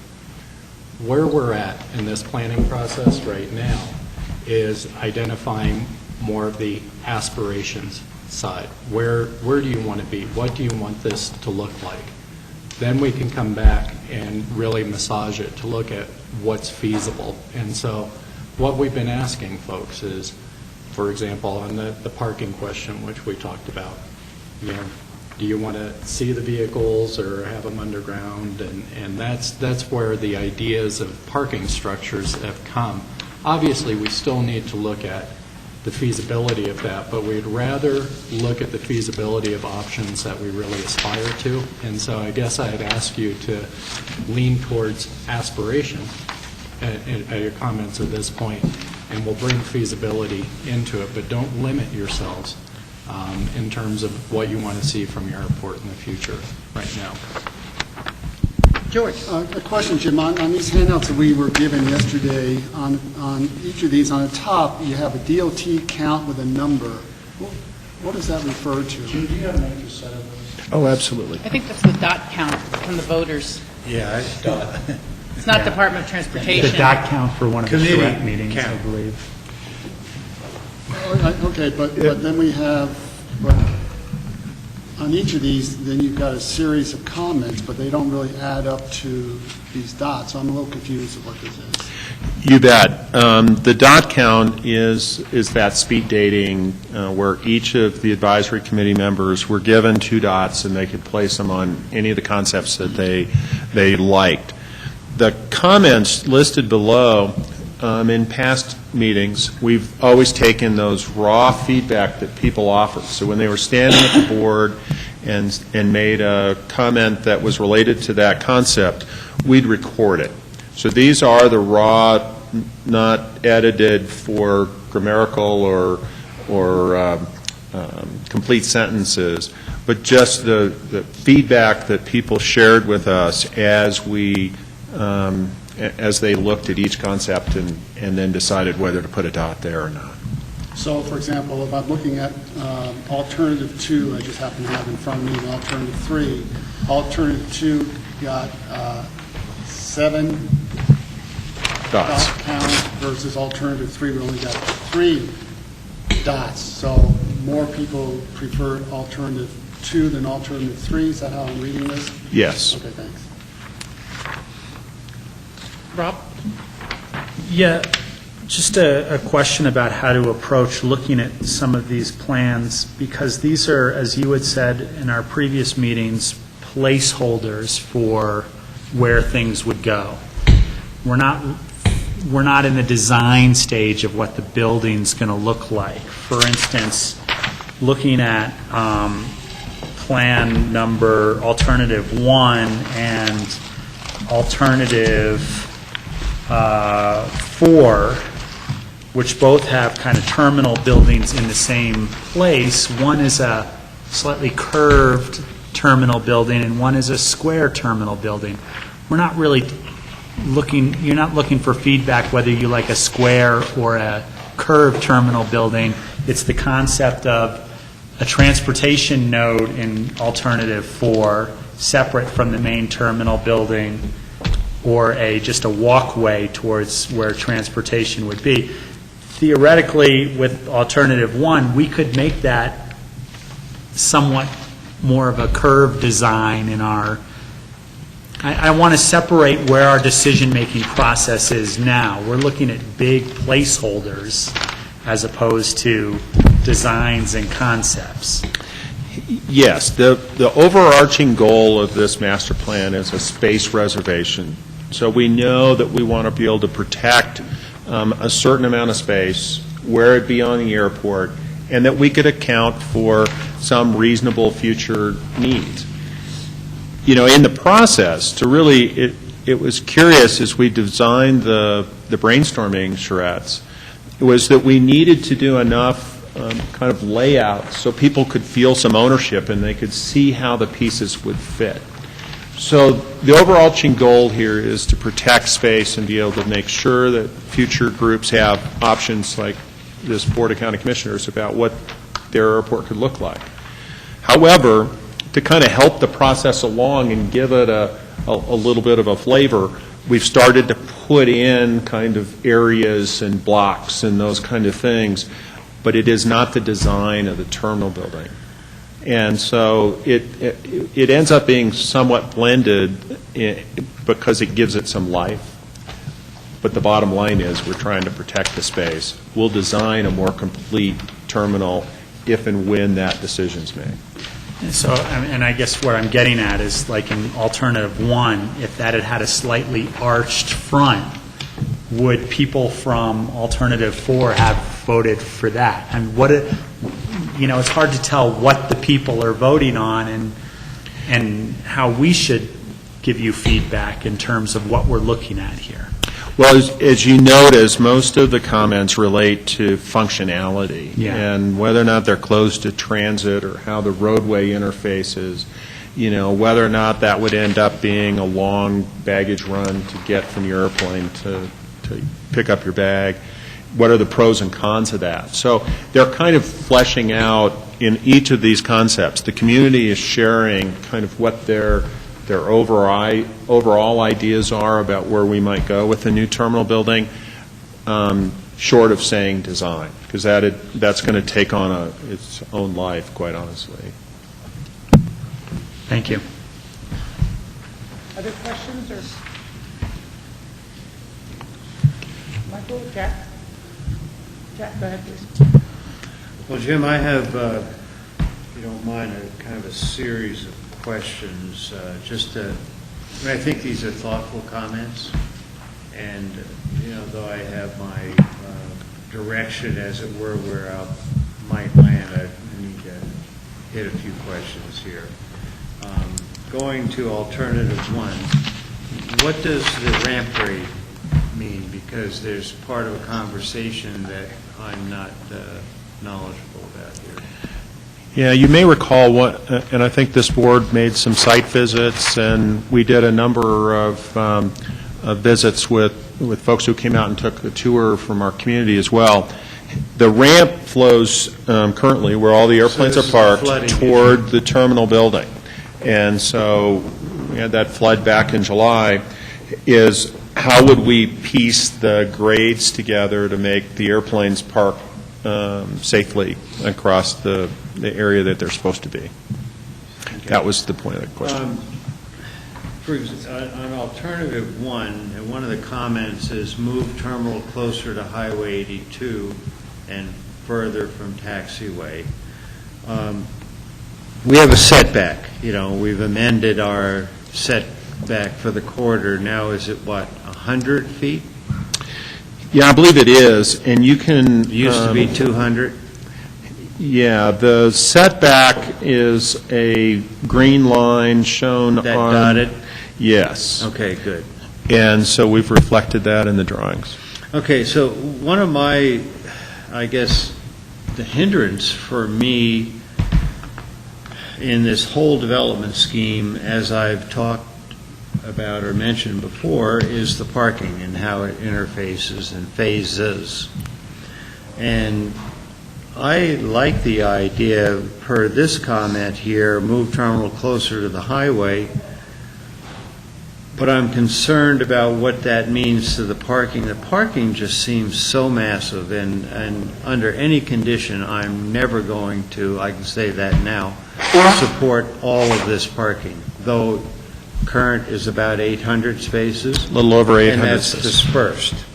I think there'll have to be an evolution of the parking, the thinking process for parking, relative to at least what I thought was some of our concerns, and not firm direction, but direction concerning surface parking and then in the future. So how that interfaces with what we're doing now is important as far as location. But the concept of moving the terminal closer, I do like that, towards the road, while maintaining the setback.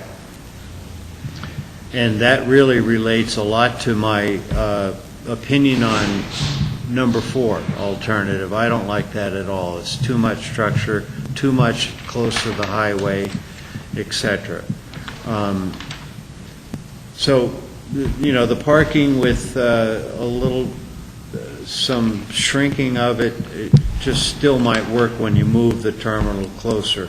I very much like the alternative one, circulation, because it's somewhat similar, that internal circulation for automobiles and taxis, pickup, drop-off, etc.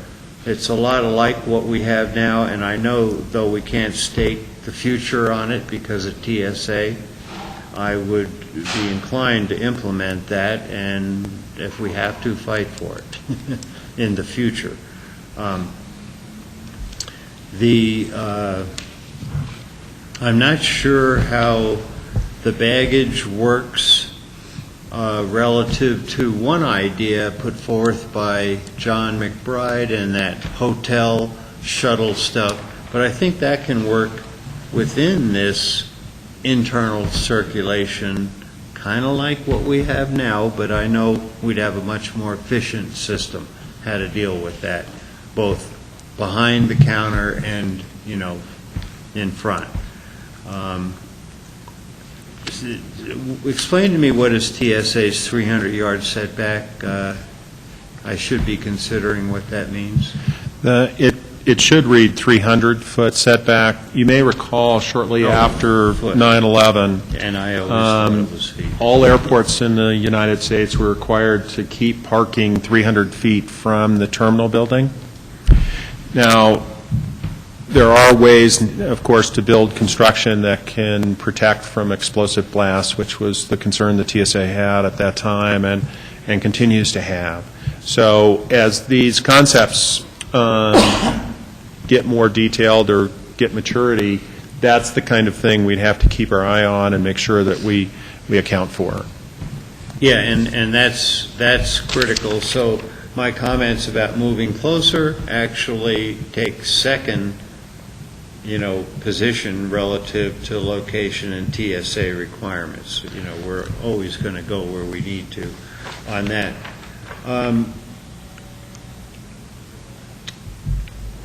I like one component of alternative 2, and that is the potential to have a covered transit link.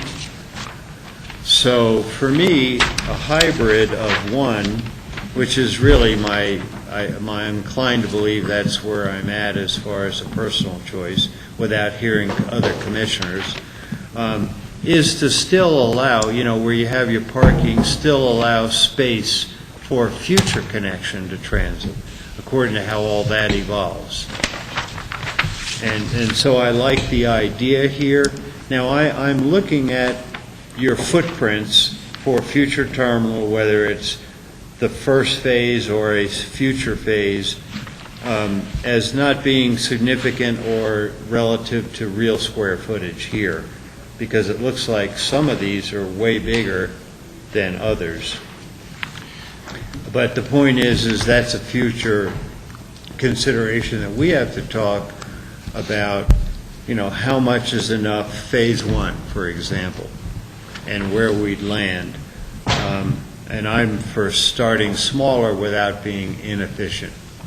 And we'll need a lot more feedback on that. I don't like this circulation on 2 at all, but again, I do like that transit potential future connection. I think as responsible elected officials, from my perspective, we have to keep a number 3 in here, just because of the funding, and it's only because of funding. Now, if I had the answer to funding now, then I could eliminate it, because I'm not supportive of a remodel.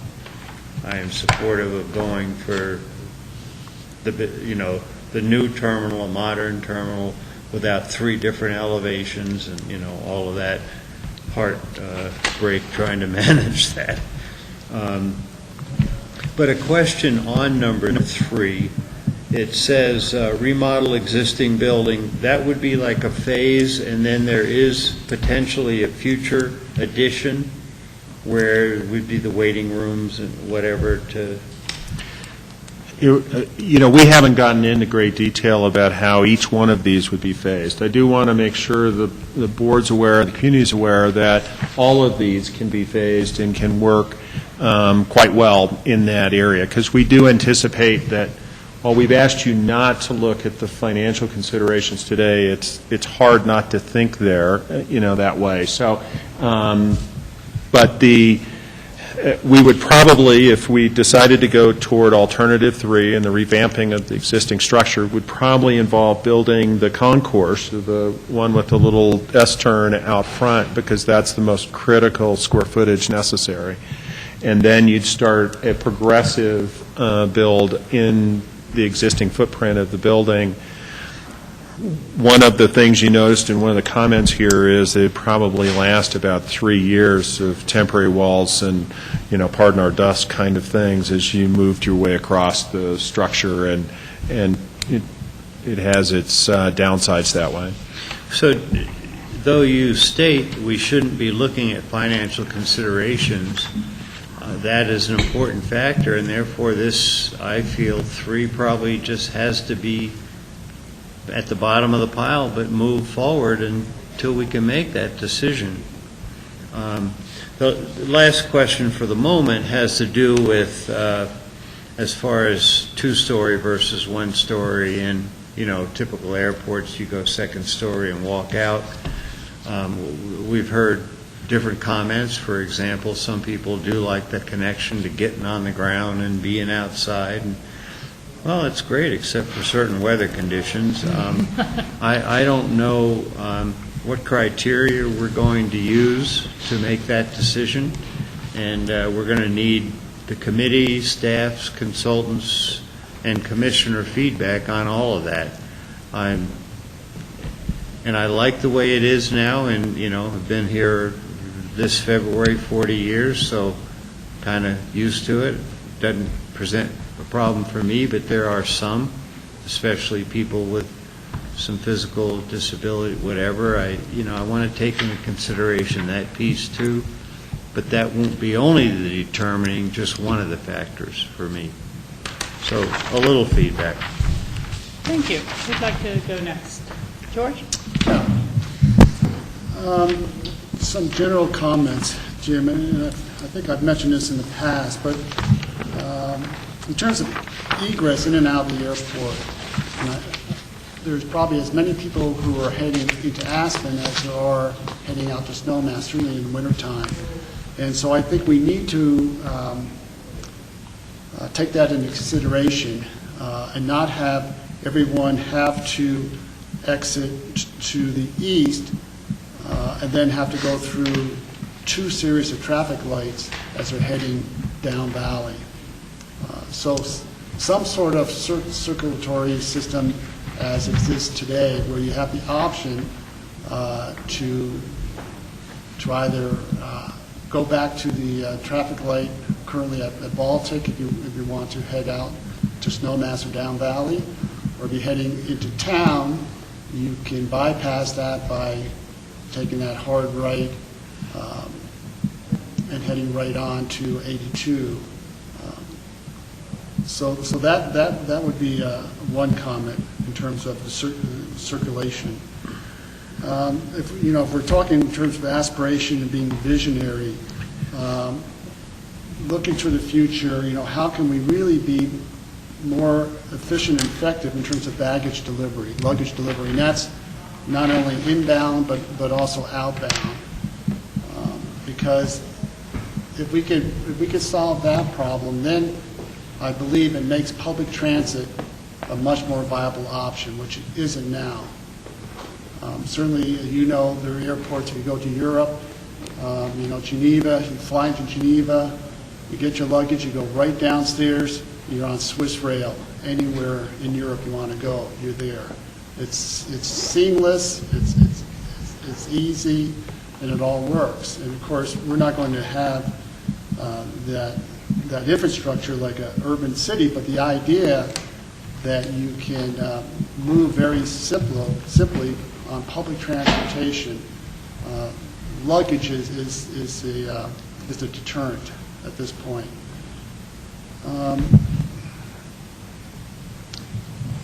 I really don't believe, and I think you mentioned this, even though we're not supposed to be talking economic, what's economically viable, I thought that at the last meeting you said that option 3 in terms of looking at remodeling the existing terminal really is not economically viable.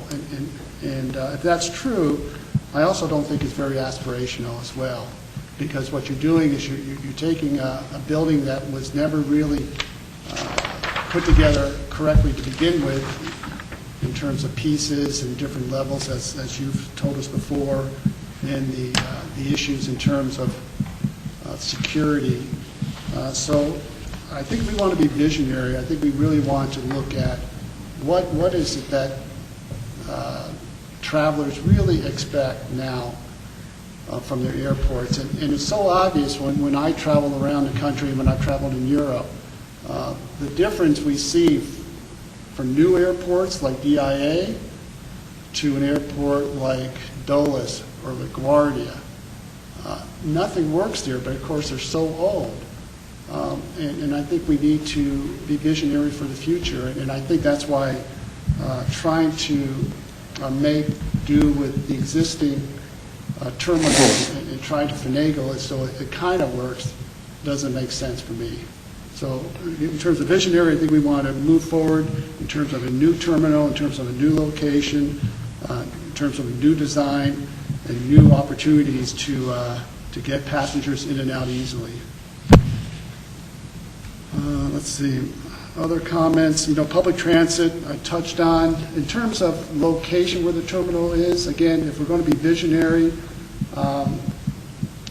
the idea that somewhere in the near future, or the distant future, unfortunately, we may have the opportunity to have an easy egress from the airport into downtown Aspen, probably much more likely than out to Snowmass, because Aspen, we've got the opportunity with at least right now, a dedicated bus lane that perhaps could be converted into a rail system. That option is probably not going to occur out to Snowmass, although there may be an opportunity down the road to at least have some way to get to the intercept lot at Brush Creek and then shuttle people up and down. That's really visionary, and so I would throw that out as an idea. That would probably then determine some sort of variation from this alternative one to having some sort of ability to get out to Highway 82 to access that public transit, similar to alternative 4 or I think alternative 1 as well. If that were to happen, of course, to make that as easy as possible, covered walkway, maybe even a movable walkway might help. The weather issue is not as important to me, because if the weather's bad, guess what? You're not flying. But certainly in terms of disabled, it is a factor in terms of the ability to get in and out. So those are kind of my quick ideas. I'm really not focusing on any particular one. I think it will be probably some sort of hybrid of this. The only one I'm really eliminating is option 3 in terms of trying to renovate and remodel the existing terminal. Rachel, may I clarify from George just a transit question?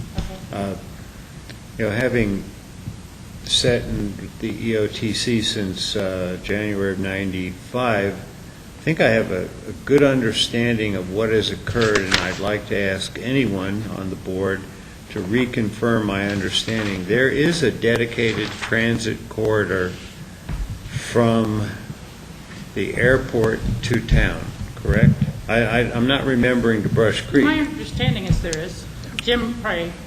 Okay. There absolutely is, Jack, and it is protected on this drawing, and all drawings that you see relative to the master plan will, I don't see it specifically listed as a colored line, but it is represented on all the airport's documents and recognized, and we've been working with RAFTA and others to make sure we protect that and use it intelligently. Yeah, and I think that's by law. I mean, it's a part of a record of decision, so we're good. Yeah. Thank you. Okay, who would like to go next? Either Michael or Rob? Rob? First, I have a quick question.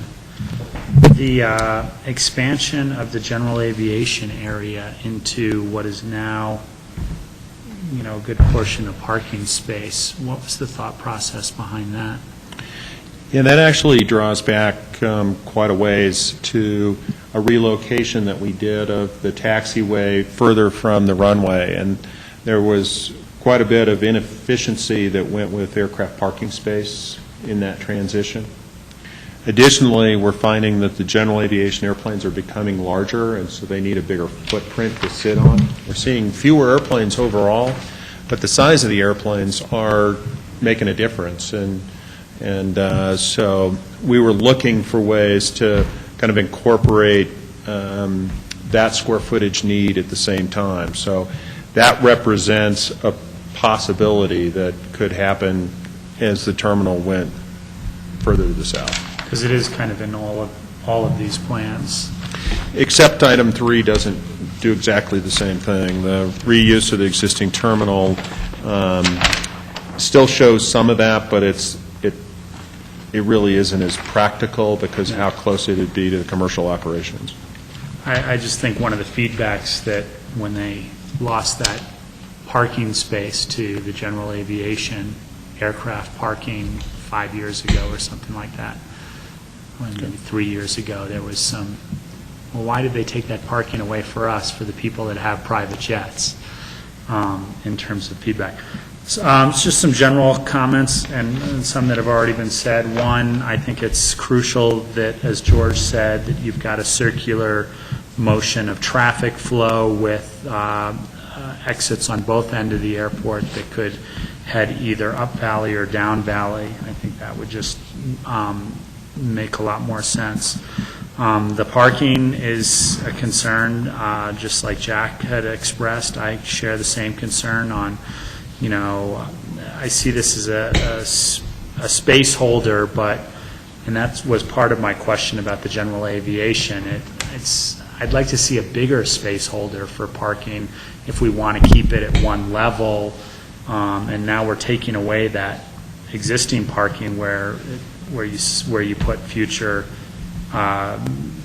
GA expansion on that side. So maybe the parking is less impactful, could be less impactful if at least there was an option to spread it out more, or keep it where it is now in that general aviation side.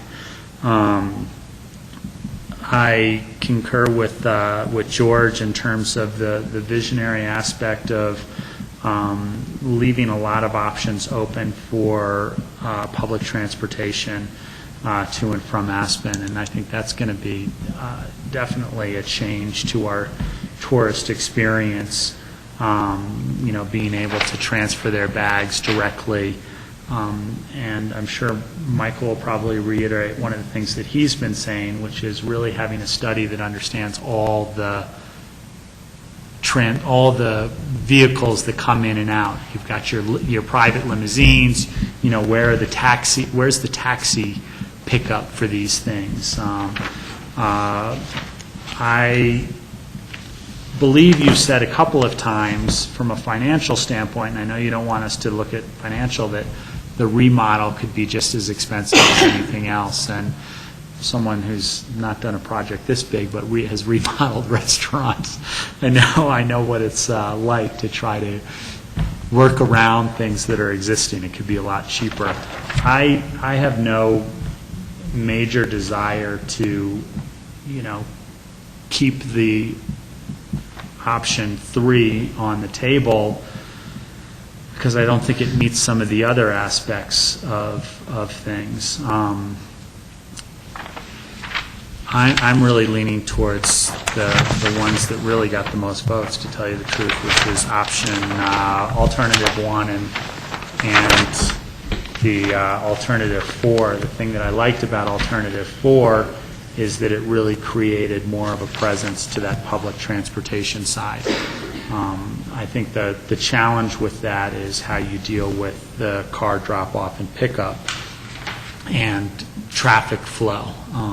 You know, now are we talking multiple level operations so that you have an overpass or something? Well, now you're not just lugging your bags to the public transportation, but you're lugging your bags up an escalator or a flight of stairs, across a walkway and down, as opposed to just straight across. So I see transportation issues in Terminal 4, but I do like how it recognizes that I see public walking flow issues with alternate 4, but I like the presence that it gives public transportation with that secondary, what I see as a secondary public transportation node separated from the airport. Okay, so that's wrapping it for now, and we'll do a second go-around after everyone's had a chance to speak. Michael, do you have comments you'd like to make? I think alternative 1 is sort of a basic template, and so if that's the basic template, I'm fine with it. But some of the things, it seems to me, that happened in the charrettes and we talked about was the intimacy of the current airport, sort of the naturalness of the airport. most airports are, hermetic. I mean, you go inside of them and it's a whole universe inside there, and you don't leave that universe except on the plane. And so this is a different airport in that sense. You can wander around outside, it's pleasant. You don't do that at most airports. So keeping that experience, I think, is important. The transportation to and from the airport is a question, it seems to me, of baggage and point to point. To get to Aspen, it's the rare experience that it's a one transfer. You can fly from San Francisco, you can fly from LA, maybe fly from Chicago, but that's not the case for most people. They've already made a couple of transfers. And then to ask them to get to Aspen and make more transfers, it seems to me is unrealistic. I mean, if you were to take public transportation in town, it's only going to take you to a central location. And then you have to then disembark and go to your final destination. So I don't really see a public transport as a viable alternative. I just don't think people come to Aspen to do that. Most people try to take the hassle out of traveling by eliminating those transfers, those difficulties, and arriving as sane as they can. And that's hard to do. So we do need to make provisions for how people are going to transfer out of the airport to their final destination in Aspen or Snowmass or Basalt or Wood Creek. And I think that's through the reservation of baggage handling. So that is delivered to your quarters, or it can be delivered to your quarters, and then easy transfer to whatever particular transportation you need, whether it's a shuttle to a hotel or taxis to a private residence. I think we have to recognize that that's the way people are going to use that airport. They're not going to change. But I think we have to have the reservation for baggage handling that is shipped from their starting point to their destination. You have to have that. We have to plan for worst case scenario. So when there's very bad weather and flights are delayed, you can still go somewhere and sit down and be comfortable. It's not on the floor and not on top of your bags, and it's not a refugee experience, which is what it currently would be. And because you don't remember coming to the airport, getting off the plane, picking up your bags, getting in your transportation, and being at home or being at your. You never remember that. That's what you want. What you do remember is I was stuck in some awful location on dirty carpet. I had to sit down. The kids were crying. I had to lay my fur coat on the floor and sleep on it for 2 hours. And there was no water left at the airport. I couldn't even get a drink of anything. It was horrible. I'll never go back there again. And that's what you remember. And I think in the planning of this airport, we have to plan that never happen. Not that the bad weather, not that the delays, but the hospitality at the airport is pleasant, even under the worst circumstances. So, those are my comments. Great, very good. A lot of very thoughtful comments from everyone so far. I'm sure continuing from here. I'll add a few of mine, and then we will, again, do a second go-round for anyone else if anything has kind of popped in for them. I guess the first thing I'd like to talk about is the quote remodel plan, which is alternative 3. And when we were meeting back in the other room a while ago, perhaps I wasn't as clear as I could be about, for me, it's not so much you remodeling the existing, although some remodeling would occur, but how would that be part of a phased plan moving to a new terminal eventually. And I realize these will all be phased, but so again, I realize I probably wasn't as clear.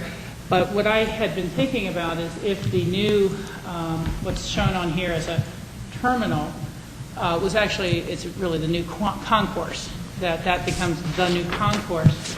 And perhaps something such as the current holding area could be remodeled to be the new screening area, so that you'd have a lot more room for screening, and you wouldn't be on the ramp and everything like that. And that in the actual concourse, the new concourse would be the holding areas for the given flights and for the given gates. So that's a little more of what I was thinking of, that, use what we can use of the existing terminal. We'd have the existing baggage area, we'd have the existing, ticketing counter, be able to make the entire holding area more of a screening area, and then get a new concourse built that would, be the holding area. Then, as funds are available, and should we move in that direction, we would be able to build, quote, a new terminal that could connect to that concourse. That's the type of thing I was thinking about. Again, I may not have explained it as well, but it has more to do with the concept of, again, where are federal funds going to be in the future, how much is our local match going to be, and how much can we bite off at one time. So it may be something that is at the bottom of the screening pile, and maybe something that eventually drops off entirely. But at least from some of the feedback I've had from the public, we need to keep something in the mix that would be our least cost alternative, and that would also then be feasible to the future. And it's a funny way to say we've done very well so far, and no questioning that. But as times are tight in the future decades, and I'm sure they will be, which senator wants to sign an appropriation for a new X many $1 million terminal in Aspen when there's other airports that are competing? So that was more of my thought. I'd like to see what if none of these were possible, and we were going to try to move something forward, and we had to do a little more incremental. So, we don't have to comment about it now. I understand. I understand fully the desire for a full new terminal, and I understand there's other needs that maybe just that concept doesn't capture, particularly in terms of the back of the house service for the airlines themselves. But I'll just leave that at that. I guess I really go back and forth. I have a little bit of a struggle with this. Maybe we all do in the back of our mind somewhere. But we're not doing any costing. And the construction costs can either drive your decisions, or your decisions on design can drive your construction costs. And there's an interrelationship there. And it's kind of like surveying people and what they want sometimes. And if you just ask them what they want with no budget, you'll get a wish list that you can never fulfill. And I don't want to be making design decisions that are then something we really can't afford later. And it's like, well, why did we spend all this money investigating this and thinking about having absolutely everything and all the bells and whistles, and then find us kind of incrementally slicing those back off as we get to a project that we have the local match for, that we feel will not be cut back when it gets to the federal level. And those same cost things strike me as well beyond construction. The operational costs, the energy efficiency costs. If one of these buildings was 30-40% more expensive to run on an annual basis because of the electricity or the amount of escalators or other things, and then that drove our costs to the airlines up, and then it drove our ticket costs up, I wouldn't like that. And so the operational costs of the building will be somehow inherent in what we pick, whether it's the energy or whether it's the pure manpower. If an airline can, or us as airline person, as airport personnel, you need 3 people to clean it a night instead of 2 because of the layout, or if you need X many people to be there for the customer service, the hosting, to really have some visibility throughout the entire airport, and it has to be 4 people on a shift instead of 3, those are things that are going to drive the guest experience in a different way, and that's whether they make the choice to come to our airport because of the ticket potentials of fees. Some of these things are locked down currently. We've always hoped that they'll raise the bar for the per passenger airport facility charge, but even if they do that, we don't necessarily want that to go up to the highest that we're allowed to collect. So this is just more of a philosophical and larger discussion, but I want to understand in the future, how do we start bringing those factors in a way that we all are really cognizant. You're choosing option B. Option B is going to be 20% more to build, 20% more to operate. You know, what are you trading off for against a lower cost option? I think there's some small details I want to make sure we're not missing as well, and one of those would be in particularly the service and delivery access. Sometimes, how does the food truck get in to stock the restaurant? Where does the the delivery company for the little gift shop, other guest amenities park, how far away? That sounds silly, but it really can be something that can jam up traffic when they start trying to double park because they just have a quick drop off, or they get to their parking zone and there's 3 limos in it, things like this. So I think that this whole service delivery, how does it function well for the, behind that front stage people is going to be important. The access questions, I also really don't like the one that's the split as well. I think it could be very confusing. Maybe it's just that I was confused, but I guess it's this number 2. I really would hate to see someone go in and find out they're in the wrong zone and they need to get back on Highway 82 and then go in another access, which seems to be the 2 different loops. Maybe that was envisioning equal parking access from both sides and equal handling, but it just wasn't clear from these schematics. And I think the access needs to be really intuitive, that you just kind of, yep, that's where I'm going. There's nothing worse when you're feeling you're running late for a plane and then going, is that my exit? Is that my parking zone? Is that this? Oh my God, I got to go back on the highway and look around for the new entrance. And, so it really needs to be intuitive, and I would agree with George's comment that, both for Snowmass Village, Down Valley, as well as Aspen, in both directions. I think that we all probably need, but I know I need more visualization of what at-grade boarding means or looks like. I don't want to dismiss it one way or the other. I've gone out in plenty of bad weather before and gotten on a plane, whether it's just raining, whether it's very cold and windy, or there's ice left on the tarmac, or on the steps of the little thing. It's not necessarily that we don't fly when weather's bad. We can have a lot of different types of weather that are inclement, and you sat there, you thought you were inside, and you didn't wear something for the rain, and then you're wet for your whole flight down to Denver. So I think that there could be some real advantages to the at-grade boarding, especially people who've got a knee and a brace after a ski accident or other issues, and kids with babies. But I also don't want to, go down that direction if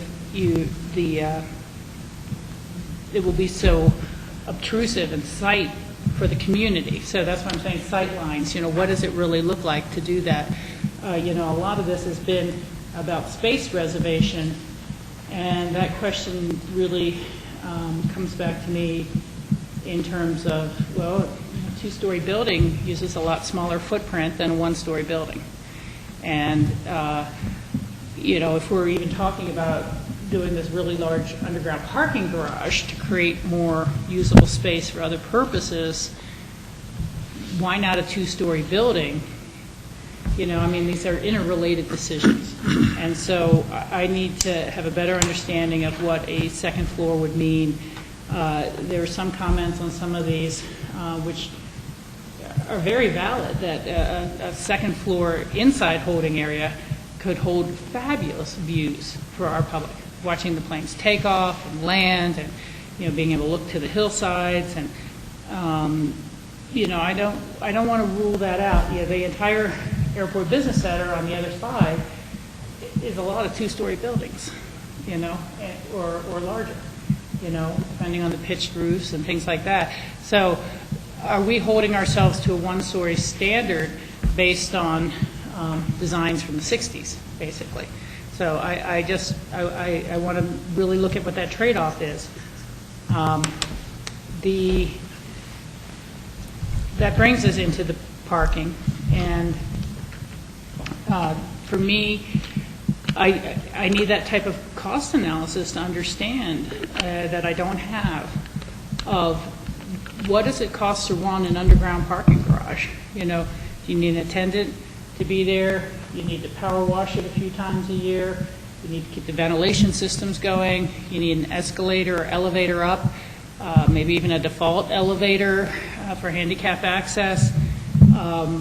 How expensive is that, let alone the, you know, carrying the construction costs? It's $60,000 a space, $70,000 a space right now. That's pretty darn expensive. And my understanding is the FAA doesn't really do a cost share on parking the way they do with terminals. Now, I could be wrong about that, but we'd need to understand that fully. And what is that operational cost versus having a shuttle to some more remote parking lots across the area and reconfigure the parking lots? Perhaps some are walk-through, perhaps some are shuttles. You know, in most of the airports, the rental cars are either pretty close or they shuttle you to the rental cars. We've kind of made having the rental cars right up front a priority, so they're not contributing to the idea of a shuttle for people with private parking. But, you know, maybe there's some value there, especially if you compare it to the cost of an underground parking garage. And weigh, again, that parking garage being 3 stories underground in order to save space versus the terminal building itself being 2 stories to save space. To the extent underground parking, I think I've mentioned before, but I could see more of a 2-level and semi-cut and cover, you know, 1 level on the surface, 1 level below type of proposal, and maybe discussing how we could phase parking is as important as how we could phase the terminal. So that, you know, maybe we start with these sort of shuttle lots and know that there's a reservation of space for an eventual underground parking garage. Should we then need more of the surface space for other things? So maybe that whole program needs to be more clearly detailed, if-when sequence that we would all understand. I would agree with the comments made about finding ways, no matter which design is the final, about the transit connection. The one program here, I think it was expressed that they're concerned about the proximity of the new terminal to the Baltic Avenue and pedestrian crossing, BRT area. That needs to be something we have measured in all of these alternatives. So we know what is the proximity, what is the distance of someone who's going to be going westbound on Baltic Avenue as a drop-off. And the transport component of this, I think, is just infinitely important. We collectively as a community spend a massive amount of money on mass transit. And I don't see that as just being for the worker bees. The ski company spends a tremendous amount of money on skier shuttles. And to promote the idea, you know, that you don't need to rent a car when you get to Aspen. I mean, that is the promotional piece that's been out there for a long time. Aspen and Snowmass Village too, for that matter, really, with their in-town shuttle system, a lot of money goes into the idea that you don't need a car when you come here to visit, that you can save money by not renting a car for $500 a week or more. And the airport shouldn't be the first stumbling block to that goal that has been sold to people. Additionally, if someone feels, oh, I need to rent a car, my hotel doesn't have a courtesy van or whatever, and then your first experience is backed up in traffic leaving the airport. It takes you a half hour to get to town. And you could have taken that nice little shuttle on the dedicated bus lanes, but it wasn't made convenient for you. It wasn't promoted that it actually is for travelers too.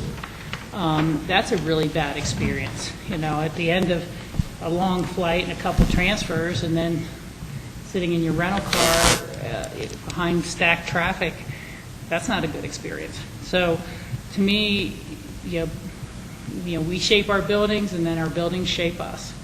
And so it is either going to be oriented in such a way that will engender a greater mode split among our vacationers, or it won't, and engender more transit use getting to the airport from our locals, or it won't. Certainly the baggage component is a big part of it, and this is our opportunity, when we all talked about visionary, to really leap these ideas forward. The concept of baggage delivery to your hotel has been bandied about, in my mind, since the early 90s, when John Bennett was mayor. It was just always talked about, this is how we need, this is what the guest experience needs to be. And, I don't think we're particularly behind the rest of the country in that, but maybe we need to start getting really ahead of that. I think often our foreign guests really are like, how come you guys haven't dealt with this yet?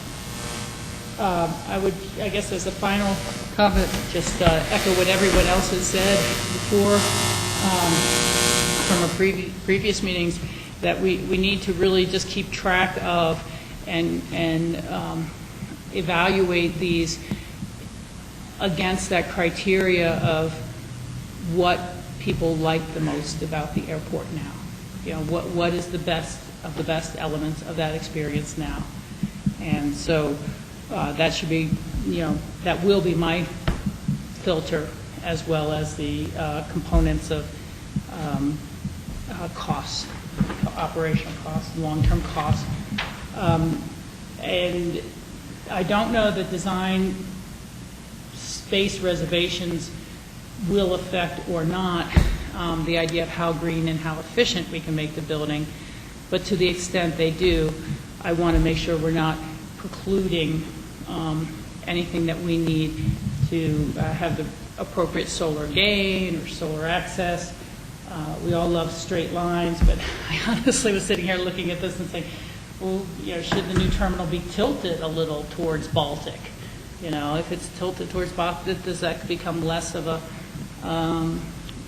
distance? Does it make sense?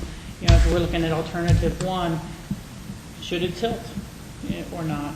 Are we doing this because of the square block, because of the parking garage, that we're not getting the terminal closer to Baltic? So those are my general ideas, and we do have an executive session that we're going to go into later this afternoon. We have to do future agendas and a few small items. So let's just go right back down the line in the sequence that we made our first comments, and anything else that's come to mind, we'll throw into the table now. Jack? Yeah, though this is the detail for later, I would absolutely agree with Michael about both the outside and the inside experience. So, enough said there, because I know that's more detail for later. Jim, let me ask a question on the site plan. Terminal transit connector, and it really just goes to the edge of the road. That's just almost like well, we don't know what it is, so we'll just leave a space holding parcel there. Well, it's obviously we're never going to need all of that space, but we wanted, one of the questions that we got along the way is, are you protecting the rail corridor? Are you making sure that it's connecting to the pedestrian crossing that's currently being designed or is in process?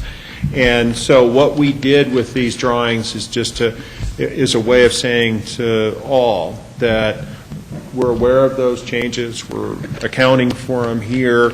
As they start to mature and we see what they look like, we can make sure that we're all integrated and working together to make it the best it can be. And what are your thoughts on this other parcel reserved for future development? That's just literally another space holder. Could it be surface parking? Yes. If we so chose to, well, yeah, I know there's an investment here, but how many millions is it going to cost to go underground? So it's, that's my statement, I guess. It's more a statement. Because you're not planning on, there's no commercial uses there. It's only related to airport function and operation. That's correct.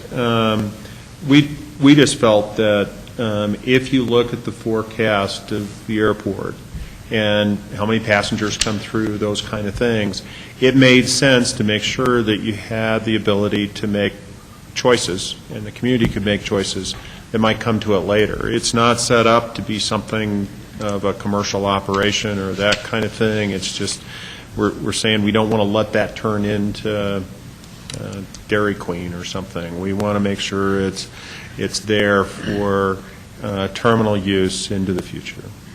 Okay. How about parking? Has the concept of long and short-term parking, is that part of this? You're talking about eventual underground, everything's going to have to be paid for.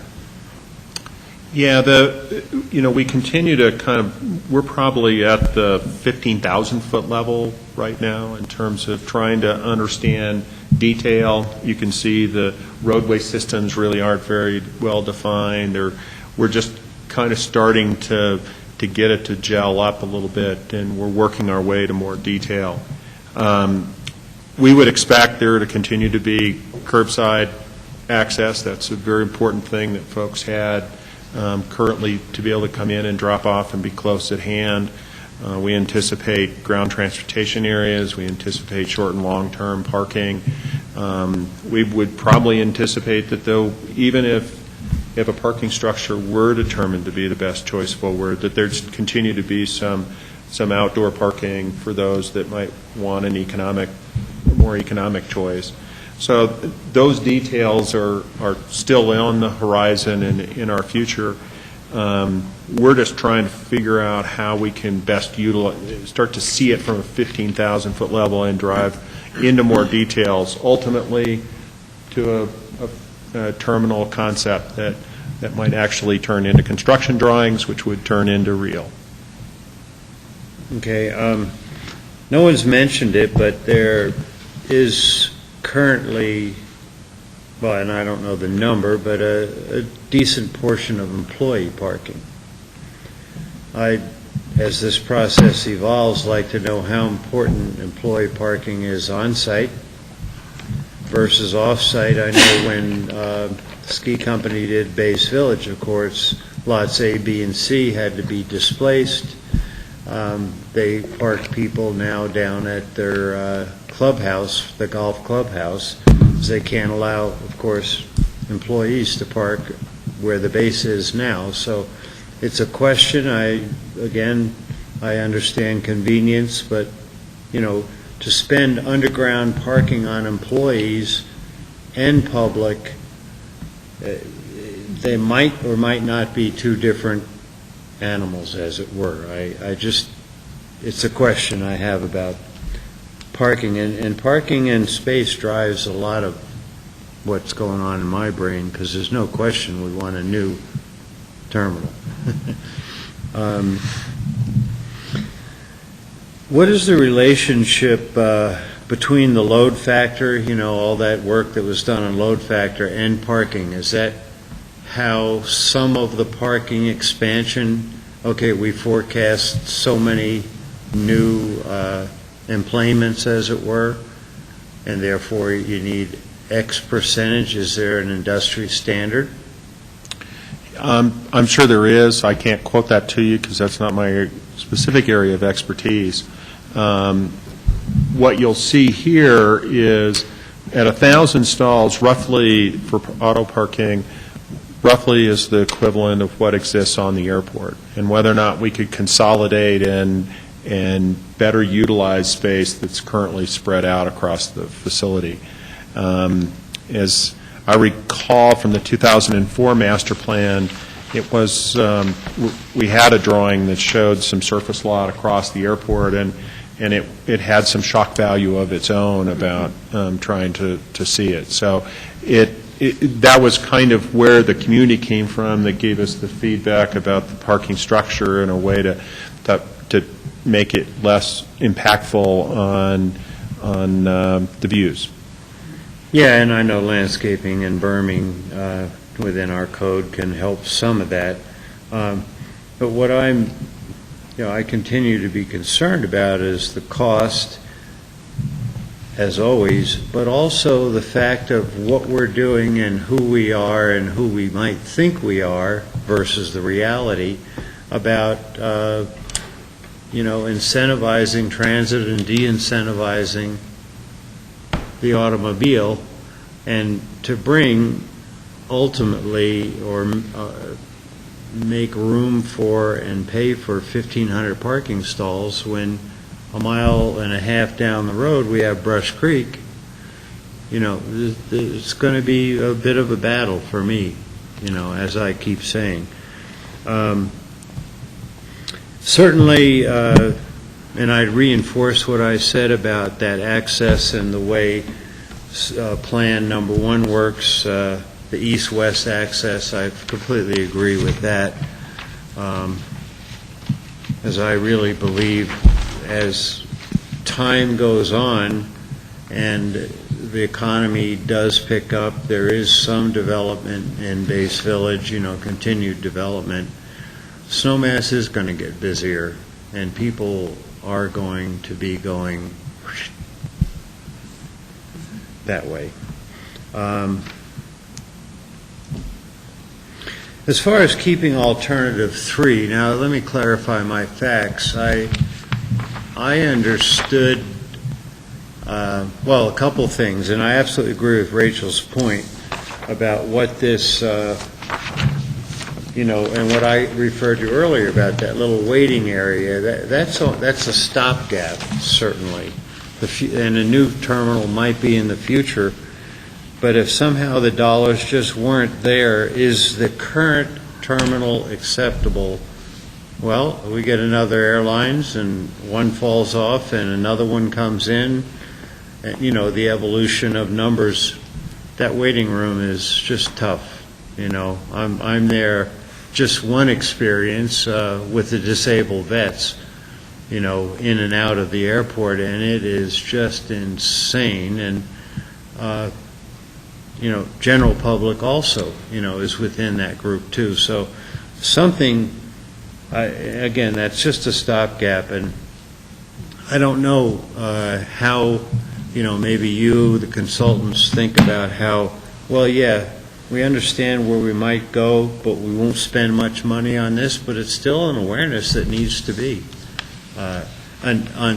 Unless you can specifically say that a new terminal and a remodel or, expansion, and, because if we got what I'll call the waiting curve here, does that really indicate that we must remodel the existing terminal? I'm kind of thinking no, but it's that middle step of forever, for whatever time is what I mean. So I can't give it up totally. Visioning, yeah, and I've stated before, I'm not there. But the cost, Okay, Jack. is it cheaper? And I'm done. Okay, good. So you can't hurry me. No, okay. I'm trying to watch the clock, so that we all get a chance before, I know John has to leave at 4 o'clock for an appointment, we have 2 other things on our agenda. I have one quick comment. Rob? Jim, one thing that I'd like to see moving forward is when we do get down to 1, 2, or 3 of these plans, is an overlapping, if you divided it into 3 or 4 phasing, this is the part that would be built first. When you do the de-icing pad, well, you have to move the parking that's there, obviously, somewhere. For instance, in alternative 1, if you were to build, a portion of that terminal first and keep the old terminal, I don't know how you would phase these. So I think when we get to the next phase, I'd really like to see the plans that we move forward with in a, this is what it's going to be if we get $5 million a year over the next 20 years, or this is what we're going to do if we get 20 million all at once. Anyway, just a comment of something that I think is important in terms of how these things phase forward, because that's a good possibility with any of these alternatives. Okay, thank you. George? Jim, you started the conversation saying the 3 criteria that you've heard consistently are 1 is safety, 2 is efficiency, and 3 is environmentally conscious or consideration. Yeah. And I think, we are still a small community. And so we have the opportunity to address all this in a very, not as an institutional building, I guess is what I want to say, but something that really works well. And to that point, I would also question then the need, even though this is being phased in, the need to go out to 98,000 square feet for a terminal. I would question that. I think if we look at efficiencies, there's probably opportunities to plan with a much smaller terminal. And I use Eagle County as a point in case where I think that is, and I know you work there, but the few times I've traveled in and out of that airport, it just doesn't work for me. It's very inefficient. First of all, you're parking, long-term parking, you're parking a quarter mile away. And then you're walking through these long terminal to get to the counter, then you're backing up into a very small area for a restaurant. That, I think there was an opportunity missed there that I don't want to see happen here. That we have a terminal that is very open, very welcoming, very easy to get in and around. And I think going through this planning process, we have that opportunity. And knowing that we do have constraints in terms of actual land available, off-site parking, I think, is going to be a problem. I don't know where that off-site parking can really go effectively without having to then do yet another transfer, as Mike was saying. Rental cars as well. I think we don't really have the ability to have off-site parking for rental cars because we haven't got the land available. As much as I've always discouraged my past clients from renting a car, I think if we have them, they need to be easy and accessible because otherwise it's yet one more transfer that they have to take to get to their ultimate destination. So those would be my comments. Thank you. Michael, any other thoughts? All my comments. Okay, great. Jim, did you have any further questions or anything you needed to ask us and give you the opportunity or closing comments you'd like to make? Well, I appreciate that, and I thank you for all the comments. They're really thoughtful and much appreciated. A couple things did kind of strike me that I want to make sure you're comfortable with and know. One is that we won't bring you anything that's really meant for construction that we don't think that is affordable and reasonable and improves the customer service. So I just want to make sure you know that as these things evolve, whether that's the portion of the terminal building or some other change at the airport, you will see the economics that go with that, and you'll also see the forecasted O&M expenses or operations and maintenance expenses going forward. So those pieces will be part of the analysis at the next layer of discussions. Additionally, we probably should talk about the phasing, just because I think we may have missed an important ingredient that you'd like to know. One is that every one of these ideas could be phased, and they would follow, as you mentioned, Rachel, some kind of transition from the existing structure to a new structure. It appears unlikely that we'll have the entire amount of money together at one time. So you're going to see phasing, and so we'll bring those back, as many of you have requested, to show you how those pieces could progressively fit together. I don't know, Rob, we'll get right down to each dollar amount for each progression, but we can kind of show you how the pieces might fit together and how we get to a more visionary place over time. So the existing terminal will be something of a lifeboat as we would look toward, our future steps. It did hit me that Apollo 13, that you're using the assets that you have to make sure that you're making that transition successfully, and I think that's a very very important consideration. Additionally, we're the two-story versus one-story. That we'll get a little bit more into that as time goes by. And all of these structures, the core piece is at 80,000 square feet for the terminal, just as a kind of a placeholder location. There are options, as you can see on these, that allow some other expansion to take place if and when it were ever to be needed or desired. So anyway, we're really thankful for all the comments.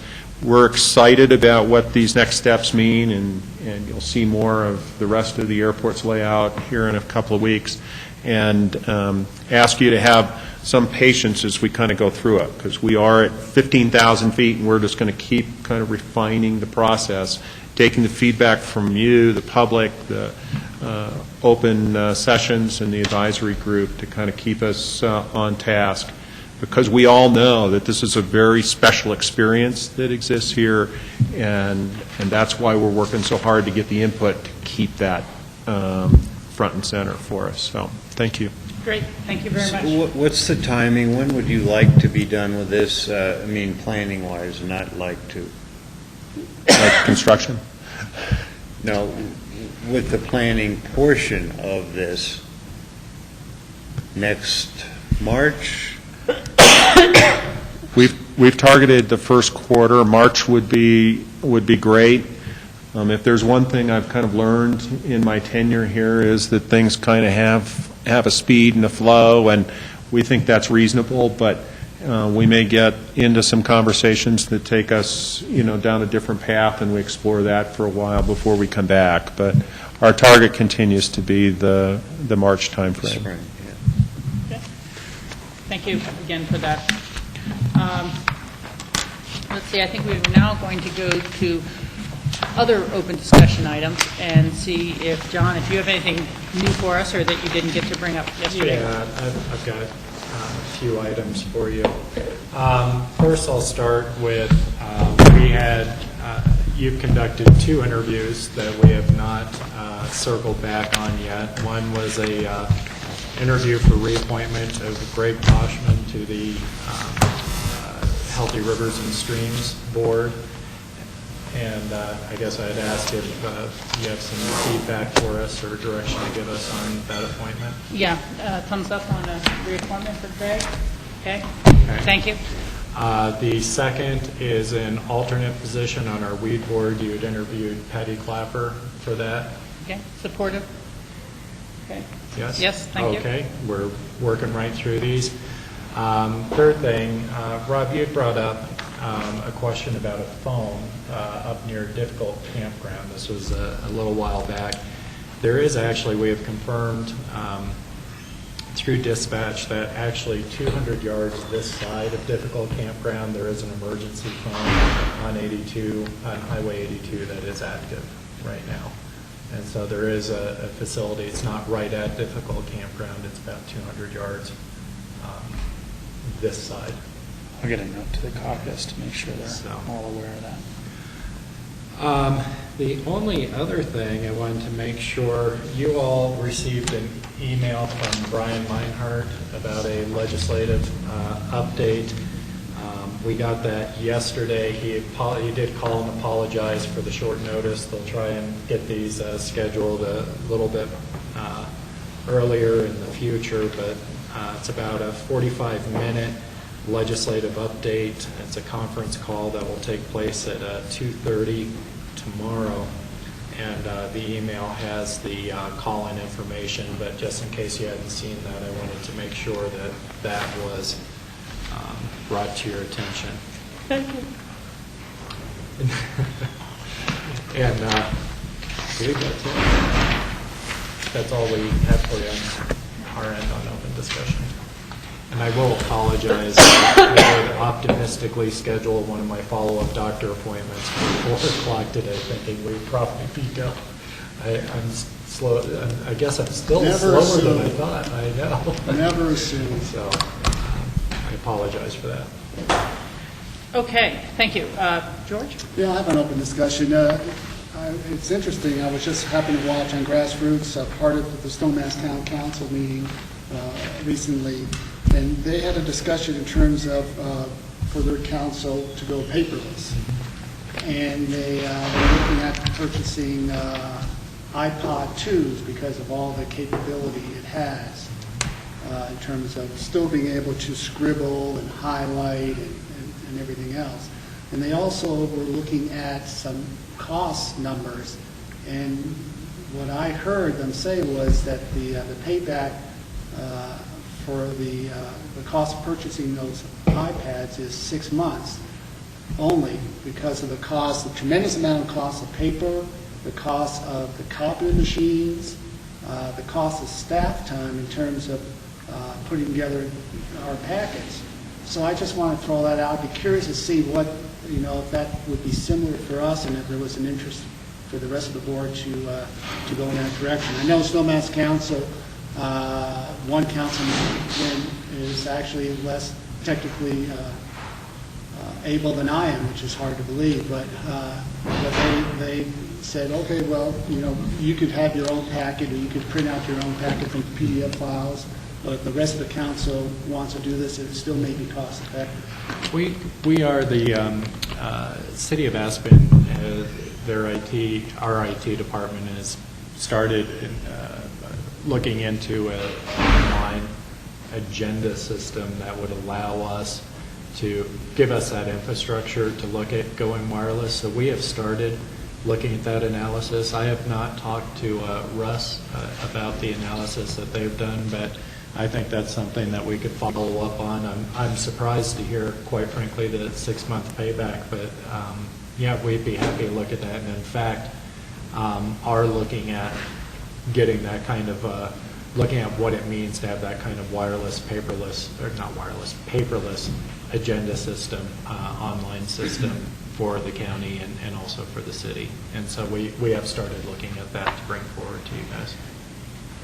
If I can comment on that, I'd be happy to take a look at it. I think that's something we should look at next year. But I would note that the pad itself is not all that they have in Snowmass Village. They have a conference room and tables that allow those to be flat so that you can still look at the audience without all 5 people kind of reading their packets through an iPad or a screen up. I mean, I just want to make sure that we don't look at only part of the infrastructure cost, because we all know what our meeting room is like over there. It's pretty archaic, compared to modern AV, stuff. And so that's the only concern I really have. But they have the desks that have the computer flat underneath their screen, and so you can look at your packet without, really having to lose eye contact in the communication with the public. And that would be my concern, that we look at the whole package of things we need for support. Yeah, and that's one reason. That point came up in that discussion. That's one point that really we're looking at, like an iPad 2, which is very unobtrusive, almost the same as having, we have a book of materials on you, so you don't lose that contact with the public. And that's why they were looking specifically at that model. as one reason to address that issue. On that item? Yeah, Jack. I'm not sure. I mean, I have no problem with the analysis. I'm not sure it's that efficient because inevitably paper is still going to come our way. But I personally will not use it. I'm not going to waste my time. I want paper. I want to be able to make my notes in any length of time I want, and you all are welcome to use it. I wonder if it's something to do with the water up in Snowmass. Yeah. I can understand. I like to sometimes look at multiple pages, and that's the thing that concerns me the most, is not having several pages Oh, in I at have the to same shift time, through paper. or having to flip back to what was on page 37, and it's easier to flag a page, but, we'll look at it. Maybe, I'm trainable. And we're looking at, we're not even sure at this point it's something that we're prepared to recommend, that it, isn't efficient or effective, but we are looking at it, and Jack, respect what you're saying too. You like to look at it the way you like to look at it, so that's something we got to consider. Have fun. But it's a good idea to throw on the table. I mean, so do I. I'd love to make my notes and everything else, but I just, it's something worth looking at. Yeah. Did you have any other No. open discussion items? Rob, did you have any open discussion items today? Michael, any open discussion items? I'm too busy. Okay. So, timing is everything, and when are we going to look at board reports? Because I'll save my CCI stuff. Yeah, I realized that we were board reports yesterday and did not get to those. I had wondered if we wanted to do at least the very short CCI updates on Pickens County's bills that had passed. I had that on my sheet. But other than board reports, did you have anything that you need to ask about? Everyone's familiar with the naming committee's possibilities, I assume. And in a way, I'll apologize. That was a meeting where it was very difficult to try to find consensus and ideas flying all over. And that's why we have two, actually, names that are similar, Wild Thing Ridge, Wild Thing Park. And, I don't like any of the pop culture stuff, Let It Be. And so I'm not overly enthused about all of them, but some of them, and I'll just mention, because George, I don't know if you followed through, you've had a chance to, touch on this. The ridge names are Touch the Sky Ridge, Wild Thing Ridge, Open Sky Ridge, and Longview Ridge. We've determined 5. But allowing, if something pops up that's fantastic, that no one's brought, or the kids bring something amazing, we would go there. And then for the park, Elk Mountain Park, Wild Thing Park, Skyline Park, Let It Be Park, and Shining Mountain Park. So there's some options here, some very unenthusiastic ones for me. I only speak for me, but that's what we came out of the meeting with. And we had a whole lot of suggestions, and people threw things out because they were subdivision names and, somewhere else, etc. But I kind of thought, my focus was the land and the experience and not pop culture. But I lost on that one. Okay, thank you. George? Yeah, I would be disappointed if we ended up having Wild Thing, Let It Be. If we can't be more creative and more holistic Roaring Fork in specific. terms of land, experience, and that, then I think, unfortunately, it will just always be referred to as Grosty. Exactly. Another quick one. I had a chance to look through this last night. It's a lot of technical, layman technical level work, and amazing. This could have a problem because there are so many suggestions to do that we'd have to hire an army to do this stuff. But there'll be prioritization and, relative to resources and all that. But it's a hugely thorough document. Now, on page 78, though, and I've checked my name off, I'll get it back in the office because this is in the read box. And this This is is the the watershed plan. I apologize for not saying that. On page 78, though, it talks about basically one of the granting agencies is the Healthy Rivers and Streams Board. And I wasn't sure that we had decided they're actually a granting agency. There was some kind of touch base on that, and I'm unclear. But what this has is basically it mentions that board, and then it says no guidelines, for application process, et cetera. So, this is a draft. But we ought to take a look at this and have a board discussion about, well, what do we really mean? Should we be included here, and under what conditions, and et cetera? And so this will get back to the read box. Thank you.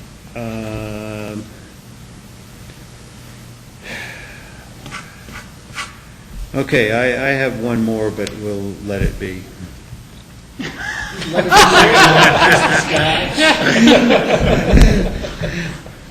That is be lengthy, so we're not going.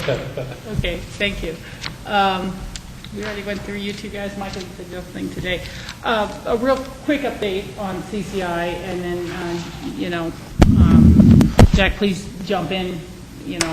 Of the Pickens County items that we had put forward for the legislative agenda, we had the discussion and vote on those last Friday down in Denver.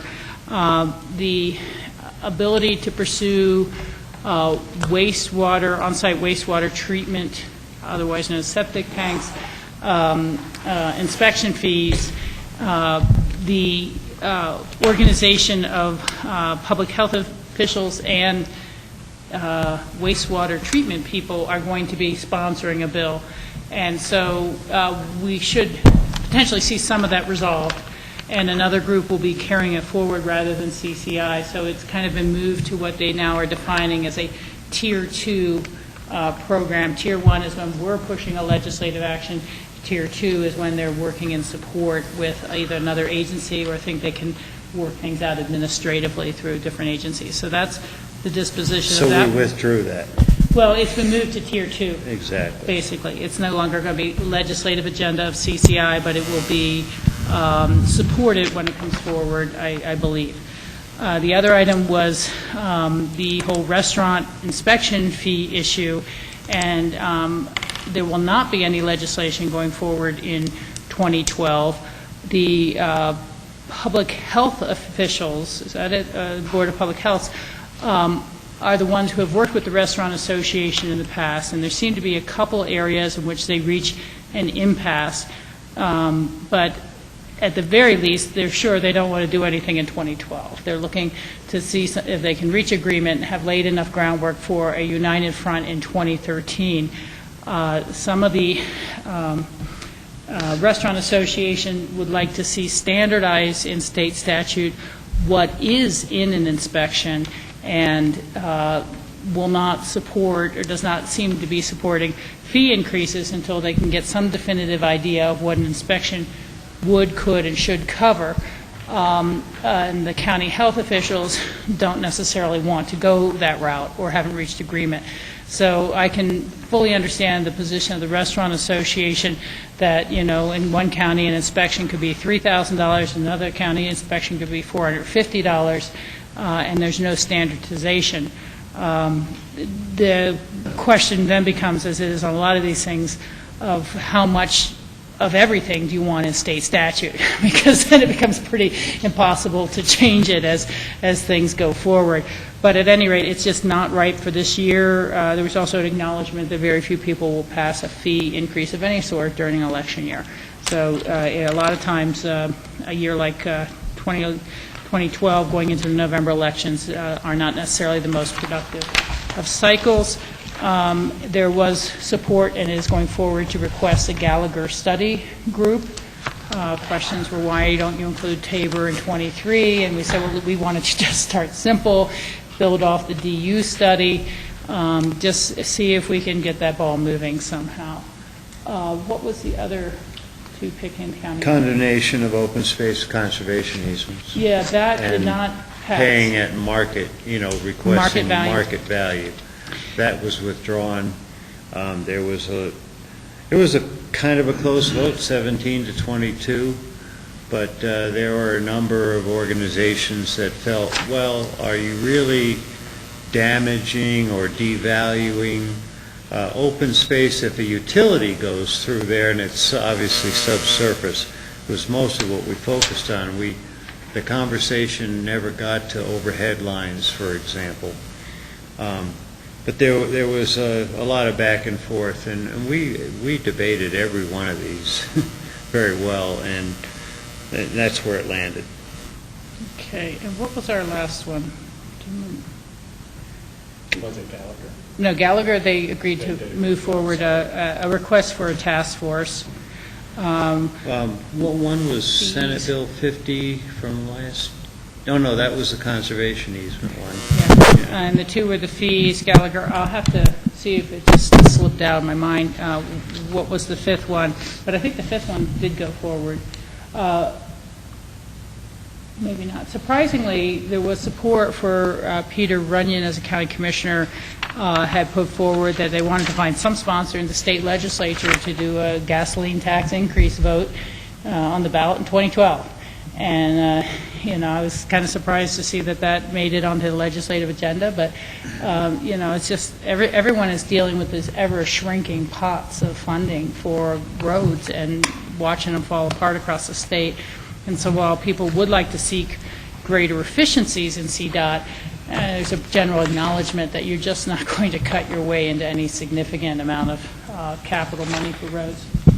And we'll update you on the last one later. The CCI conference is coming up at the end of November. Oddly, because of how our calendar falls this year, it does not conflict with any of our Tuesday or Wednesday work sessions. And so I am planning on attending, but also wanted to let others know that if it's a chance that they'd like to go this year, it has no conflict with our work session or our regular meeting. And that hasn't happened before. Yeah, one other note, Rachel. Eagle County also submitted, and it was refined in the previous work session legislative meetings, about a legislative task force similar to our ag task force be created to analyze existing studies on finding funding for our road and bridge and transit infrastructure. That was the bigger committee. So, Eagle County and Pitkin County actually proposed some far-reaching, discussions, and mostly by committee, realizing that the only way anything gets done at this level is multiple years of work by multiple parties. And Rachel, I had gone through all my notes and only found 4 that Pitkin County. Maybe the fifth one now, I was just remembering. It never got forwarded. No, it got forwarded, but I think it was pulled off to administrative. It was that if there's ever anything that goes forward as a Tabor fix, we would like to see the ability of counties to have real estate transfer taxes be part of that fixed discussion. Because no Tabor bill is going forward at this time, it just was kind of a footnote type of thing for the group. That's my best recollection. Yeah. But again, let's start moving on to our future agendas, and we can catch up on that next week if it is something else, because I know we all have things to do later this afternoon, including that BLM hearing in Carbondale. John, future agendas. Future agendas. The assessor's office has requested more time for abatement hearings. You'll be glad to hear. It's looking like the best dates right now are November 7th or the 14th. They'd also thrown out October 24th, but it looks like 2 of you may not be available that day already. And so 2 commissioners may not be available. That's definitely the day of the 1177 meetings in Glenwood's is 4th. And so it looked like November 7th or November 14th. They're going to need, again, about 3 hours for the abatement hearings. And so maybe start off looking at 1 to 4, I think, is what's typically done. Both days are good for me. I'm fine either way. The only thing I would note for our consideration is, of course, the week of the 15th and the 16th, we have regular meetings. We have 2 meetings. And so that would be a Monday, Tuesday, Wednesday, just in case others, don't want to see it as backed up, or then have a Thursday RAFTA meeting and, things like that. I'm pretty open to both of these as well. Given that with the 7th, that breaks up the meetings for you? Michael, do you have a preference on that? No, it's fine. What day is the 7th? It's a Monday. It's a Monday, Monday the 7th of. I would just request that the infamous naming committee has a meeting, and Fran was going to determine a date. I don't know what, but I would think this would take precedence over that, but still, we ought to at least be aware. Okay. And I'm not aware of when that is right now, Jay, so we'll look into that and see if we can make sure they're spaced out. Because there's a retreat by open space, maybe the previous week. Retreat? I can tell you when that is. So the retreat is that first week, and then we're talking the beginning of the second week. So that the retreat probably isn't involved here. Let me actually ask, I don't know if this is a good idea or not, but we are already convening on the 17th, which is a Thursday, for the 4 p.m. quarterly meeting with the Healthy Rivers and Streams Board. If, if those have to travel in, would it make sense to try to do the abatement hearings earlier in that day and do those both on that day? Yeah, that's fine with me. I'd just soon combine. I can do it. I like the 7th better, the Monday, but I'm happy with either. Okay. Yeah, I literally get. Any thought, because I know you travel up Valley George. Well, I don't mind. The challenge is to... be fresh for both? No, just to make sure that we don't run short of time for the abatements. And that's why we've always had a separate day, separate time, where we don't have anything backing up to it in case we have that problem. Okay, well, let's make it the 7th then, and do people have a preference, 10 a.m. in the morning or 1 o'clock in the afternoon? 1 o'clock. I'm happy with either. Okay, George? It doesn't matter to me. Okay, let's shoot for the 1 o'clock. Be a little better for me. Okay, so 1 o'clock on Monday the 7th, we'll add the abatement hearings.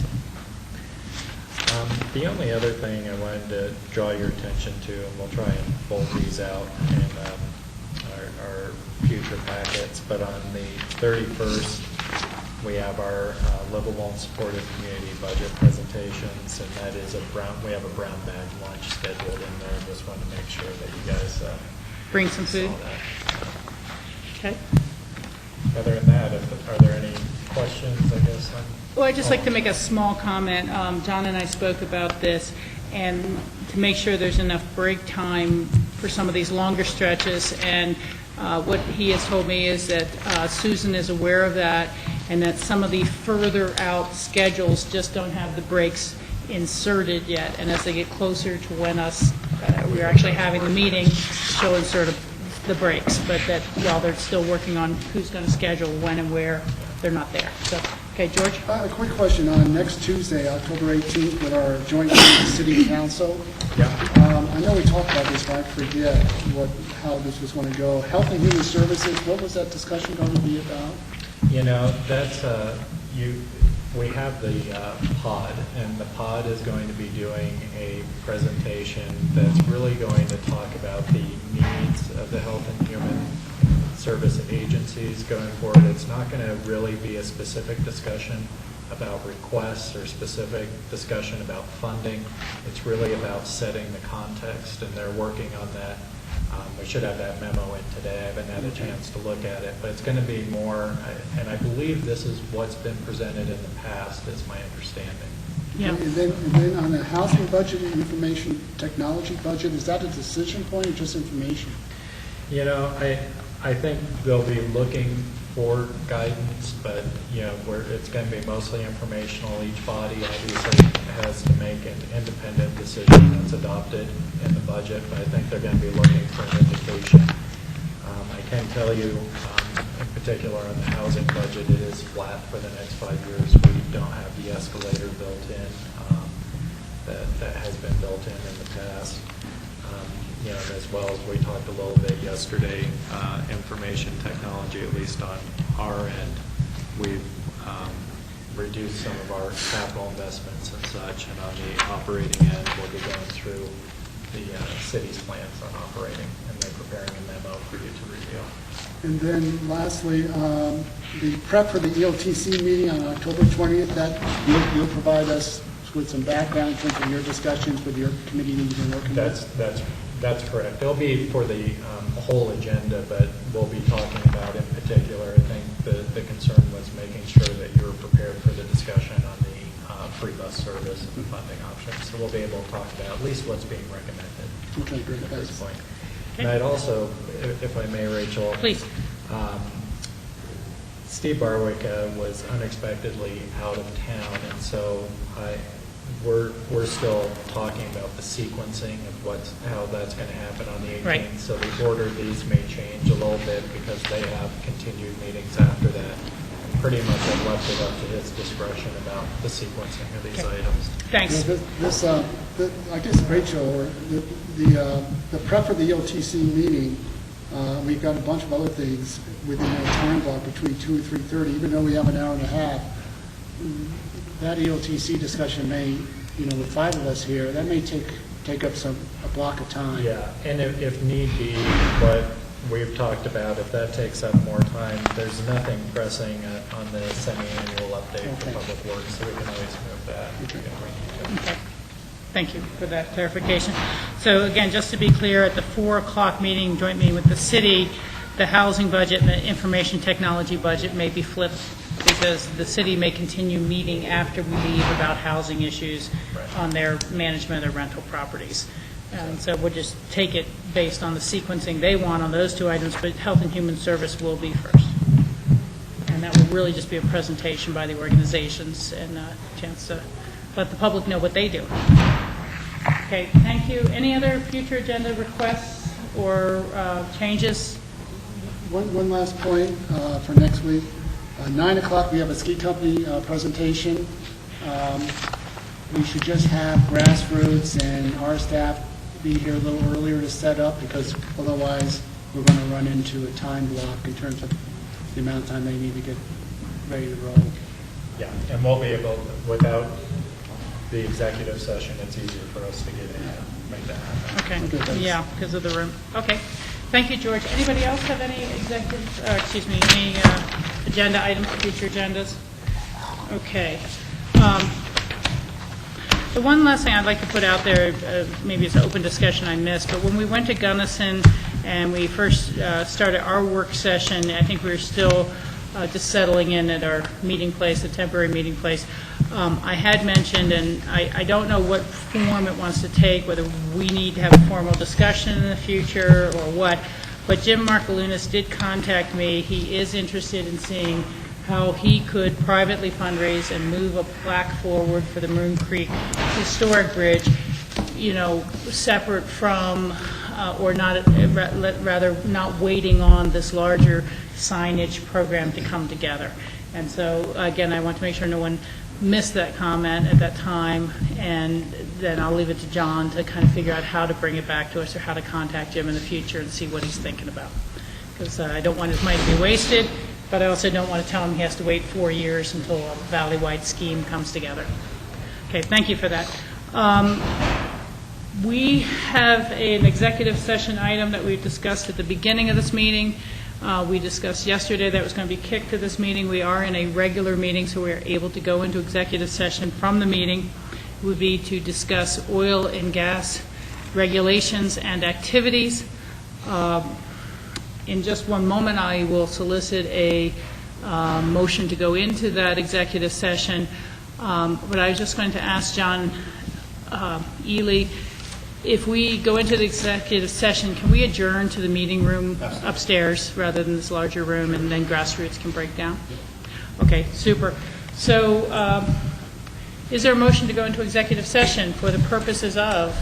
The purposes, as you just stated, then Rachel, this would be pursuant to CRS 246402B,